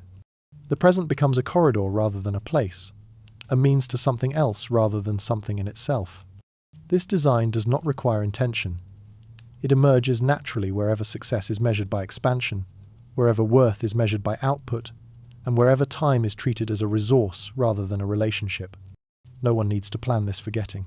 It grows wherever speed is rewarded and stillness is ignored, wherever more is celebrated and enough is forgotten. In this world, remembering the goddess is not dangerous, forbidden, or subversive. It is inconvenient. It slows things down, interrupts momentum, questions urgency, and suggests that something might be enough. These are not welcome suggestions in a system that depends on perpetual motion. Forgetting her feels normal, responsible, and mature. Remembering her feels like stepping out of the flow, and stepping out of the flow feels like falling behind. But it is not falling behind. It is reorientation. It is turning attention from what is demanded to what is happening. It is choosing to value what cannot be counted, and to feel time rather than use it. This is why remembering her becomes an intentional act. Not because she is hidden, but because she is quiet. Not because she is forbidden, but because she is subtle. Not because she is suppressed, but because she does not compete well with noise. If forgetting is structural, then remembering is personal. It happens in small decisions. in choosing to rest when rest is possible, in choosing to finish something and let it be done, in choosing to listen without planning the response, and in choosing to be present without justifying that presence. These choices do not look powerful, dramatic, or revolutionary. They do not change systems overnight, but they change how life is lived inside those systems. They change what is noticed, what is valued, and what feels meaningful. And that is where culture actually lives. If the world is designed to forget her, then remembering her becomes a quiet way of carrying something forward, not by opposing the world, but by inhabiting it differently. If forgetting is structural, then remembering becomes intentional. By listening, something has already changed. Not in the sense of acquiring information or reaching a conclusion, but in the quieter sense of becoming aware of something that was already present. The story does not give the listener a possession. It gives them a posture, a way of standing inside experience that is slightly different from before. This is what it means to carry a forgotten thing. It is not to hold it tightly or to define it clearly, but to allow it to shape how the world is met. Carrying something like this does not feel like ownership. It feels like responsibility, but not the heavy kind that demands effort or vigilance. It is a responsibility of attention, of noticing when the world is moving too fast, when something is being rushed that wants time, when something is ending that deserves to be acknowledged, and when something is beginning that deserves to be protected. It is not a duty imposed from outside, but a sensitivity that grows from inside. This sensitivity changes how ordinary things are seen. A morning is no longer just the start of a list of tasks, but the beginning of a movement. An evening is no longer just the end of productivity, but a turning toward rest. A conversation is no longer just an exchange of information, but a moment of shared presence. Loss is no longer only an interruption, but a passage. Growth is no longer only an achievement, but a process. In this way, carrying her changes not what is known, but what is noticed. The listener becomes part of the story not by believing it, but by living it. Not by agreeing with it, but by letting it change how life is experienced. This is why remembering is something that happens together. It does not move from one person to another like an object. It arises between people, in shared pauses, in mutual recognition, in the quiet feeling that something meaningful has been touched, even if it cannot be named. This shared remembering creates a bond that is not based on identity or agreement, but on resonance. It is the feeling of being seen not by another person, but by the world itself, of recognizing something that feels both intimate and universal. In this space, the listener is not alone, not because someone else is present, but because something larger is being felt. Carrying her does not require explaining her. It does not require teaching others, convincing anyone, or defending an idea. It requires only that the listener allow themselves to be changed by what they have felt, that they allow time to be something they live with rather than something they manage, and that they allow moments to be meaningful without needing to turn them into achievements. This is how something forgotten is carried forward, not through preservation, but through participation, not through repetition, but through practice, not through memory, but through attention. It moves quietly, person to person, moment to moment, not as a story that must be told, but as a way of being that is recognized. In this way, the listener becomes a bridge rather than a container. They do not hold the goddess. They allow her to move through them into the world again, not as a belief, not as a myth, not as a name, but as a quality of presence that changes how life is touched. This is why the story does not end when the listening ends. It continues wherever the listener pauses, wherever they notice something ending or beginning, wherever they choose to be present instead of distracted, wherever they allow something to take the time it needs. The forgotten thing is not carried as a memory. It is carried as a way of seeing, and ways of seeing shape worlds. If the listener carries her, then she will change how they see the world.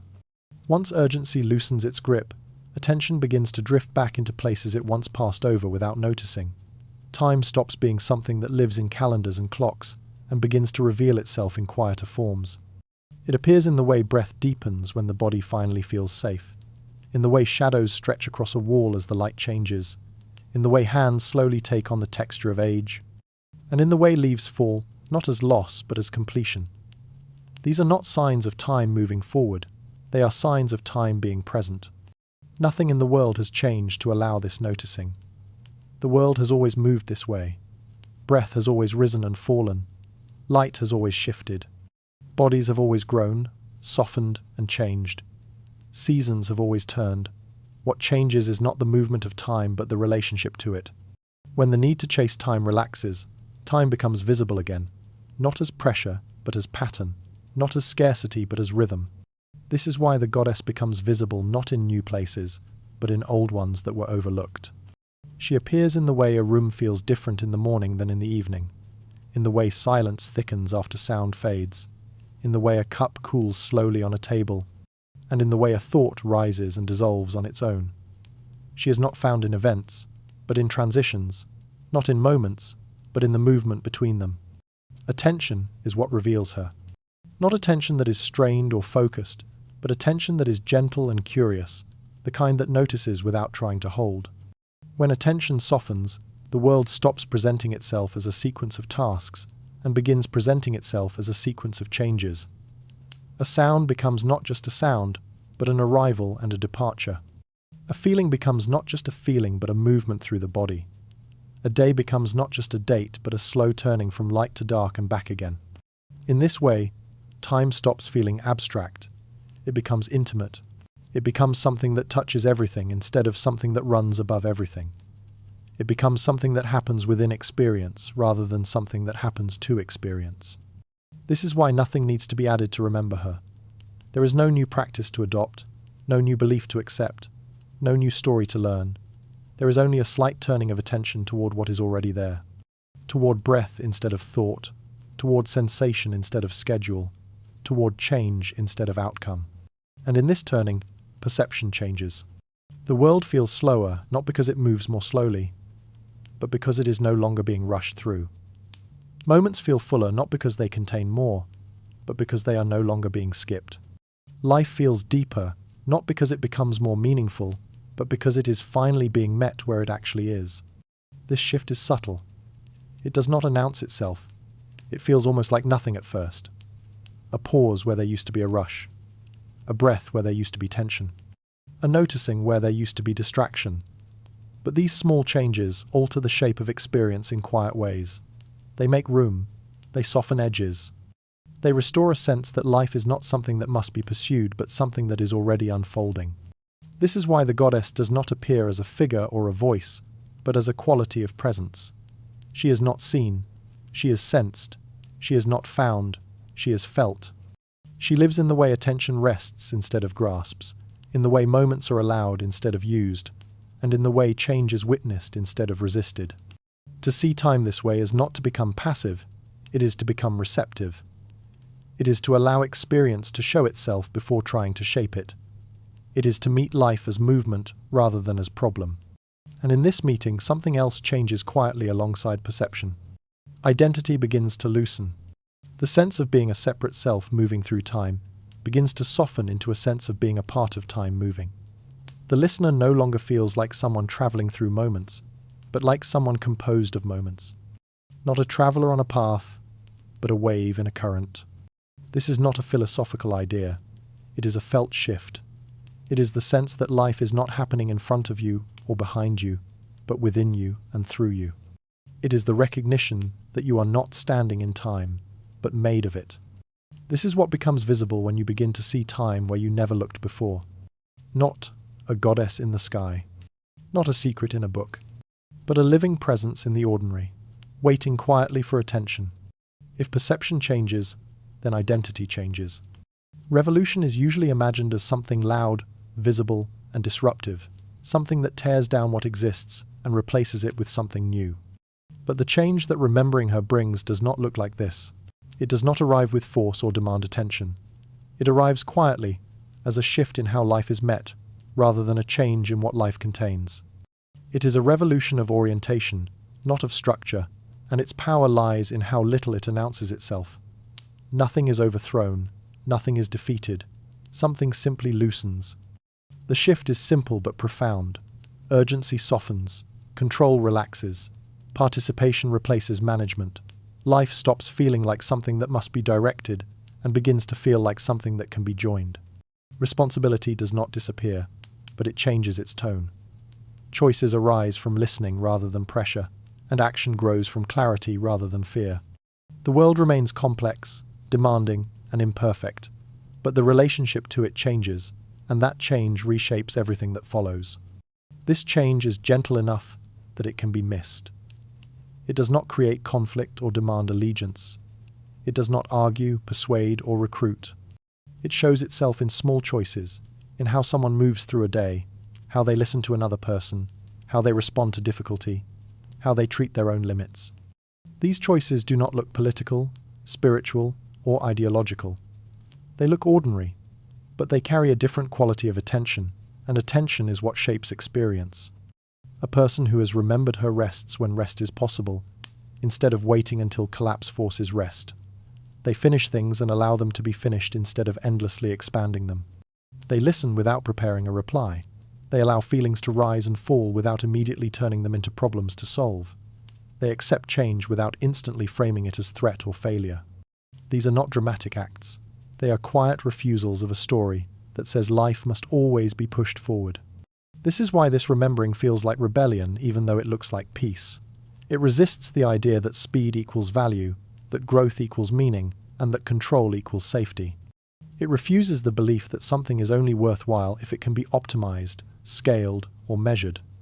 It suggests instead that what matters most cannot be hurried, cannot be owned, and cannot be forced.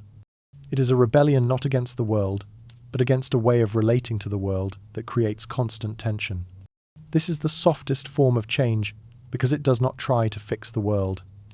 It changes how the world is lived. And how the world is lived shapes what the world becomes. A culture built on urgency can only survive if people continue to feel urgent. A culture built on extraction can only survive if people continue to give without resting. A culture built on noise can only survive if people continue to avoid silence. When someone steps out of these patterns internally, even while remaining in them externally, something begins to loosen. Not immediately, not visibly, but steadily. The system does not break, but its grip weakens. Its demands feel less absolute. Its definitions of success feel less convincing. Its rhythms feel less compulsory. In this loosening, new possibilities appear, not as plans or programs, but as ways of being that feel more humane, more sustainable, and more real. This is why the goddess becomes a way of living rather than a belief. She does not ask to be defended or explained, she asks to be practiced. She lives in how one breathes, how one rests, how one listens, how one allows life to move. She is not something to think about, she is something to become familiar with. And this familiarity changes how conflict is met, with less need to dominate and more willingness to understand. It changes how ambition is held, with less hunger for more and more care for what is enough. It changes how endings are faced, with less fear and more acceptance. It changes how beginnings are welcomed, with less rush and more curiosity. These changes do not make headlines. They do not start movements. They do not promise outcomes. They quietly reshape the texture of daily life, and the texture of daily life is where the future is made. This is why the softest revolution is also the deepest. It does not replace one story with another. It dissolves the need for certain stories to control experience at all. It returns people to something older than ideology and quieter than belief. The ability to live in time rather than against it, to move with change rather than resist it, and to participate in life rather than manage it. This is what remembering her becomes, not a truth to be held, but a way of moving through the world. With the listener now carrying the story, the final chapters can release it into rest rather than resolution. Not every story is built to arrive somewhere. Some stories exist not to deliver conclusions, but to change how we move, how we notice, and how we travel through experience. They are not paths to destinations, but companions along the way, reshaping perception rather than providing answers. Their value is not in what they resolve, but in what they soften, open, or loosen inside the listener. These stories do not aim for completion because completion would turn them into something fixed, and what they point toward is not fixed, it is movement itself. The goddess of time was never a figure of arrival. She was never about achievement, finality, or understanding. She was about becoming, about presence, about change as a living process rather than a problem to be solved. She did not offer outcomes but participation. She did not promise clarity but rhythm. A story about her cannot end in knowledge, because knowledge is something that can be held, and she is something that must be lived. Knowledge is still, she is not. This is why the desire for an ending feels natural, but does not belong here. We are trained to expect closure, to wait for resolution, to believe that meaning appears when something is finished. This expectation grows out of a way of seeing the world as a sequence of tasks to be completed and then set aside. It belongs to a linear imagination that wants everything to arrive somewhere and stay there. The story of the goddess belongs to a different way of seeing. It does not move toward a final page. It moves toward a pause. This pause is not emptiness. It is space. It is the space where urgency loosens its grip, where the need to know relaxes, and where the desire to grasp begins to soften. In this space, nothing is missing because nothing is being chased. The listener does not leave with an answer, but with room to breathe, room to notice, room to feel something unfolding without needing to define it. This is the gift of stories that refuse to finish. They do not close a door behind you, they leave it open. They do not wrap experience into a conclusion, they release it back into life. They do not satisfy the hunger for certainty. They nourish the capacity to live with uncertainty without fear. They teach not how to arrive, but how to remain present while moving. In this way, the ending becomes not a point, but a condition of openness, of listening, of allowing. The story does not stop, it simply stops directing. It loosens its hold and trusts the listener to carry forward what has been felt. It does not demand remembrance, it allows resonance. The goddess teaches this through her nature. She cannot be completed, captured, or resolved. She can only be accompanied. She does not arrive. She moves. She does not conclude. She unfolds. To end her story would be to turn her into something she never was. Something finished. Something owned by the past. That would be a kind of forgetting disguised as closure. So instead of an ending, there is a release. The narrative slowly steps back. It becomes quieter. It offers less structure, fewer guides, fewer words. It does not push the listener forward or pull them anywhere. It leaves them where they are, inside their own experience, inside their own breath, inside the quiet motion of time as it continues. This is not abandonment. It is trust. It is trust that what has been felt does not need to be defended, repeated, or protected. It can be allowed to live on its own, in whatever form it takes next, in whatever way it chooses to surface. In this trust, the listener becomes free of the need for answers, not because answers are wrong, but because they are no longer necessary. The story does not give something to hold. It gives something to inhabit. The point was never to know something. The point was to feel something. And feeling does not end. It shifts, deepens, returns, and transforms. It continues long after words stop. This is why the story refuses to finish. Because finishing would place it behind you, and this story does not belong behind you. It belongs with you. It belongs in the way you breathe, the way you notice, the way you move through moments, and the way you allow time to be what it is. The story does not end. It rests.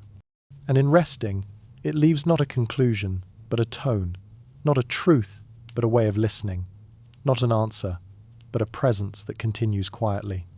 If the story does not end, then what remains is how it lingers. Stories do not remain inside us the way objects remain on a shelf. They do not stay whole, with clean edges and clear outlines. Over time, the sequence softens, the details loosen, and the names fade into quiet. What remains is not information but feeling, not memory but tone. A story leaves behind a temperature, a mood, a way the world feels slightly different after it has passed through us. This is how stories become atmosphere, not something we remember, but something we live inside. We often remember that something moved us long after we forget what it was. We remember that something softened, that something opened, that something shifted the way we listen, even when the words that did it are gone. The story does not survive as content, but as context. It changes not what we know, but how we meet what we know. It does not sit in the mind as an object, but moves through the mind as a quality, shaping perception before thought has time to form around it. This is why the goddess does not remain as a figure at the end of the story. She remains as a lens. She becomes the quiet shift through which change is no longer immediately threatening, loss is no longer only absence, and time is no longer an enemy to be managed. She becomes a way of seeing that does not announce itself as different, but gently alters what feels normal, natural, and possible. After the story, moments feel slightly wider, pauses feel less empty, silence feels less uncomfortable, change feels less sharp. There is more room around things, more space to let them be what they are, without needing to name them, explain them, or use them. This is not a conclusion, and not a lesson. It is an environment, a background condition, that reshapes experience quietly from underneath. This is why the story was never meant to be remembered in the usual way. It was not designed to be quoted, summarized, or carried forward as knowledge. It was designed to be absorbed. It was designed to leave something behind that would continue working without being revisited or reinforced. Its purpose was not to inform, but to soften the edges of urgency, to soften the grip of control, and to soften the fear of change. This softening does not feel like learning.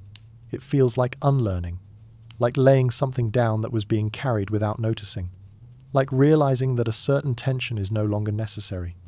The story does its work not by adding something new, but by removing something old, a subtle pressure that had come to feel normal simply because it had been there for so long.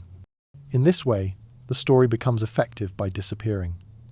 It fades into the background so that it can become the background. It becomes invisible so that it can become influential. This is how atmosphere works. You do not look at air, but you breathe it. You do not see warmth, but you feel it. You do not notice tone directly, but you live within it. The story becomes like this, not something you observe, but something that holds you. It becomes the quiet sense that there is time enough. It becomes the subtle feeling that nothing is wrong. It becomes the gentle awareness that change does not need to be resisted. These feelings no longer belong to the story. They belong to the listener. They become part of how life is met, how moments are held, and how experience is allowed. This is why the story does not ask to be remembered. It asks to be allowed to fade, not into nothing, but into something wider than memory, into the space where experience is shaped before it becomes thought. It asks to dissolve into perception itself, into the way the world feels before it is interpreted. This is how stories outlive themselves. They do not survive by being preserved. They survive by becoming invisible. They survive by becoming tone, atmosphere, and perspective. They survive by becoming the way the world is felt, rather than the way the world is described. Once a story has become atmosphere, it no longer feels like a story. It feels like reality, not because it is objectively true, but because it has reshaped the way truth is experienced. It becomes part of the emotional climate in which life unfolds. This is the final transformation of the goddess. She is no longer a character, a symbol, a concept, or even a memory. She becomes the way time is met, the way change is felt, the way loss is held, and the way presence is allowed. She becomes not a thing in the mind, but a quality of experience. And qualities do not belong to the past. They belong to now. They live now. They breathe now. They shape now. This is how the story continues working, even after it is forgotten, not as a message, not as a meaning, but as a mood that quietly remains. If the story becomes atmosphere, then it becomes part of the listener. There is a particular kind of exhaustion that comes not from effort, but from the constant need to understand, to explain, to define, and to arrive at certainty. It is the tiredness of always holding the world at a distance, turning every experience into a question that must be answered, and every feeling into something that must be named. This exhaustion is subtle, because it feels responsible, intelligent, and necessary. But beneath it is a simple longing to rest from the work of knowing. The quiet joy offered here is not the joy of discovery, achievement, or clarity. It is the joy of release. The release from needing to solve life in order to live it. The release from believing that peace waits at the end of understanding rather than at the beginning of presence. It is the joy of allowing something to be without asking it to become something else. This joy does not feel like excitement. It feels like relief, like setting down something that has been carried for a very long time without realizing it was heavy, like loosening a grip that was never meant to be tight. It is the joy of no longer needing to hold the world in the mind in order to meet it with the heart. The goddess offers this not as a teaching but as permission. Permission to stop searching for the final meaning behind things. Permission to stop trying to master what can only be lived. Permission to stop translating experience into concepts and to let it remain as experience. She does not remove mystery. She returns it to its rightful place as something that does not need to be conquered in order to be beautiful. This permission changes the texture of life. Moments stop feeling like clues to something else and start feeling complete as they are. A sound does not need interpretation to be heard. A feeling does not need explanation to be felt. A moment does not need purpose to be meaningful. Life begins to feel less like a puzzle and more like a landscape, something to move through rather than something to solve. In this way, not knowing becomes a form of intimacy. It allows life to be close without being reduced. It allows reality to remain larger than the mind without being threatening. It creates a space where wonder can exist without becoming curiosity that must be satisfied, where awe can exist without becoming a question that demands an answer. This is why peace does not come from knowing more. It comes from needing to know less. It comes from trusting that what is happening is enough to be with, even when it is not enough to understand. It comes from letting the mind soften its grip and allowing attention to settle into what is actually present. The world does not become simpler when this happens. It becomes kinder. It becomes quieter. It becomes more spacious. There is more room for uncertainty without fear, more room for complexity without overwhelm, and more room for change without resistance. This is not a retreat from reality. It is a deeper entry into it. The goddess becomes the permission for this entry. Not a guide who leads somewhere else, but a presence that allows what is here to be met more gently. She does not point toward answers. She points toward rest. In this rest, something loosens that was always tense. The need to arrive, to resolve, to finalize, begins to fade. Life no longer feels like a project that must be completed, but like a process that can be accompanied. There is less urgency to become something else, and more ease in being what is. This is the quiet joy of not needing to know. It is not the joy of ignorance, it is the joy of trust. Trust that life does not need to be fully understood in order to be fully lived. Trust that meaning does not need to be extracted from experience in order to be present within it. Trust that peace does not wait at the end of the path, but lives in the way the path is walked. With this trust, the story no longer needs to continue, because it is no longer separate from life. It has dissolved into the way life is being met. The listener does not carry a message forward. They carry a gentler way of being. With the story now resting inside the listener, the final chapter becomes a farewell without departure. The story does not end by stopping, but by changing how it relates to you. It softens its voice, loosens its form, and slowly steps away from the center of attention, not because it has finished what it was doing, but because what it came to do has already happened.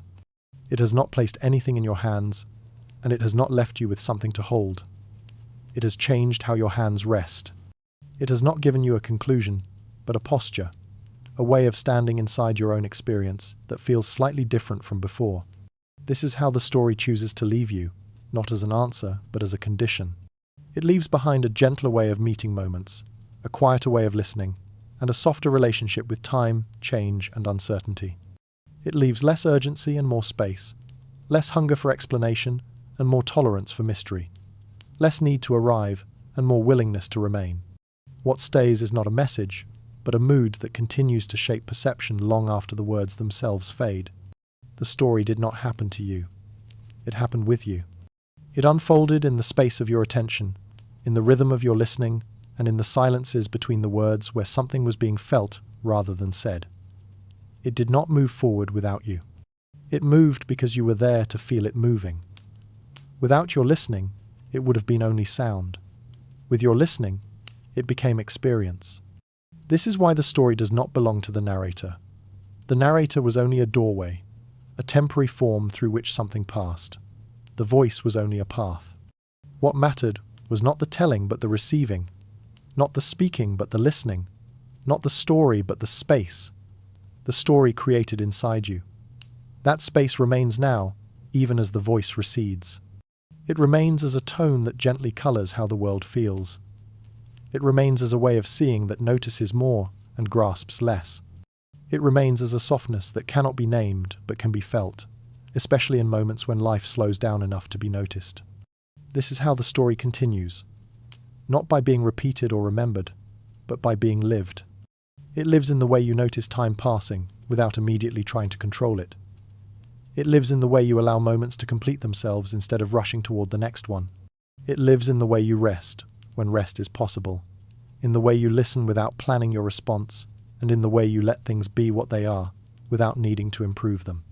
These are not actions performed for the story. They are the story expressing itself through you. This is why it feels as though the story is leaving, even though it is not really leaving at all. It is dissolving into something more intimate than language. It is becoming part of how experience is met, part of how life is touched, part of how presence is allowed. It is no longer something you encounter, it is something you inhabit. This is what it means for the story to choose how it leaves. It leaves by staying in a different form. It leaves by becoming invisible. It leaves by becoming ordinary. And in becoming ordinary, it becomes enduring. It no longer stands out as something special, because it has become part of what feels natural. You do not carry it as a memory. You carry it as a tone. You do not hold it as a thought. You hold it as a way of being. You do not repeat it. You express it without knowing you are doing so. This is the quietest form of continuation, the kind that does not need protection, effort, or reinforcement. There is nothing you need to do to keep it alive. There is nothing you need to preserve, defend, or explain. The story is not fragile. It does not depend on remembering. It depends only on the fact that it has already been felt. Once something has been felt, it cannot be unfelt. It can fade from memory, slip from language, and disappear from thought, but it cannot disappear from experience. This is why it feels as though you were never really listening in the first place. You were remembering, not something you once knew, but something you already were, a way of being that felt familiar before it was forgotten. This is why the story feels as though it belongs to you now, not because you own it, but because it has found a home where it no longer needs to be spoken. If the listener carries the story, then the story no longer belongs to the narrator. Silence is not the absence of sound. It is the presence of space. It is what remains when the need to fill every moment has softened, when attention no longer rushes to occupy itself, and when experience is allowed to be exactly what it is without being named, judged, or used. Silence is not emptiness. It is openness. It is the field in which everything else can appear. This is why silence becomes the final form of the goddess. Not because she disappears, but because she no longer needs a shape. She no longer needs a name, a story, or a symbol. She becomes the space in which stories rise and fall, the stillness in which movement is felt, and the quiet in which change becomes visible. She becomes not something that stands out, but something that holds. Carrying silence forward does not mean withdrawing from life or escaping from the world. It means bringing a quality of space into whatever is happening. It means allowing moments to breathe, allowing feelings to complete themselves, allowing thoughts to pass without being chased. It means letting life be larger than the mind's commentary about it. This changes how ordinary things are experienced. A room feels calmer not because it is quieter, but because attention is less tense inside it. A conversation feels deeper, not because it is more meaningful, but because there is space for listening, rather than pressure to respond. A day feels slower, not because it contains fewer events, but because it is no longer being rushed through. Silence is carried in the way one walks, the way one sits, the way one waits. It is carried in the pauses between words, in the breath before a reply, in the space after something has ended, and before something new begins. It is carried in the willingness to let moments be unfinished, to let feelings remain unprocessed, and to let questions stay open. This kind of silence does not remove pain, difficulty, or complexity from life. It changes how they are held. Pain becomes something that can be felt without being resisted. Difficulty becomes something that can be met without being dramatized. Complexity becomes something that can be lived with rather than solved. Silence does not fix life. It makes room for life. This is why silence feels sacred, not because it is rare, but because it is unclaimed. It does not belong to any system, belief, or institution. It cannot be owned, marketed, or managed. It exists outside the economy of use and value. It offers itself freely and asks nothing in return. In a world that constantly asks for attention, opinion, reaction, and output, silence becomes a quiet form of freedom. It is the freedom not to respond immediately, the freedom not to turn every experience into content, the freedom not to turn every feeling into a problem to solve. It is the freedom to simply be present. This presence is not passive, it is receptive.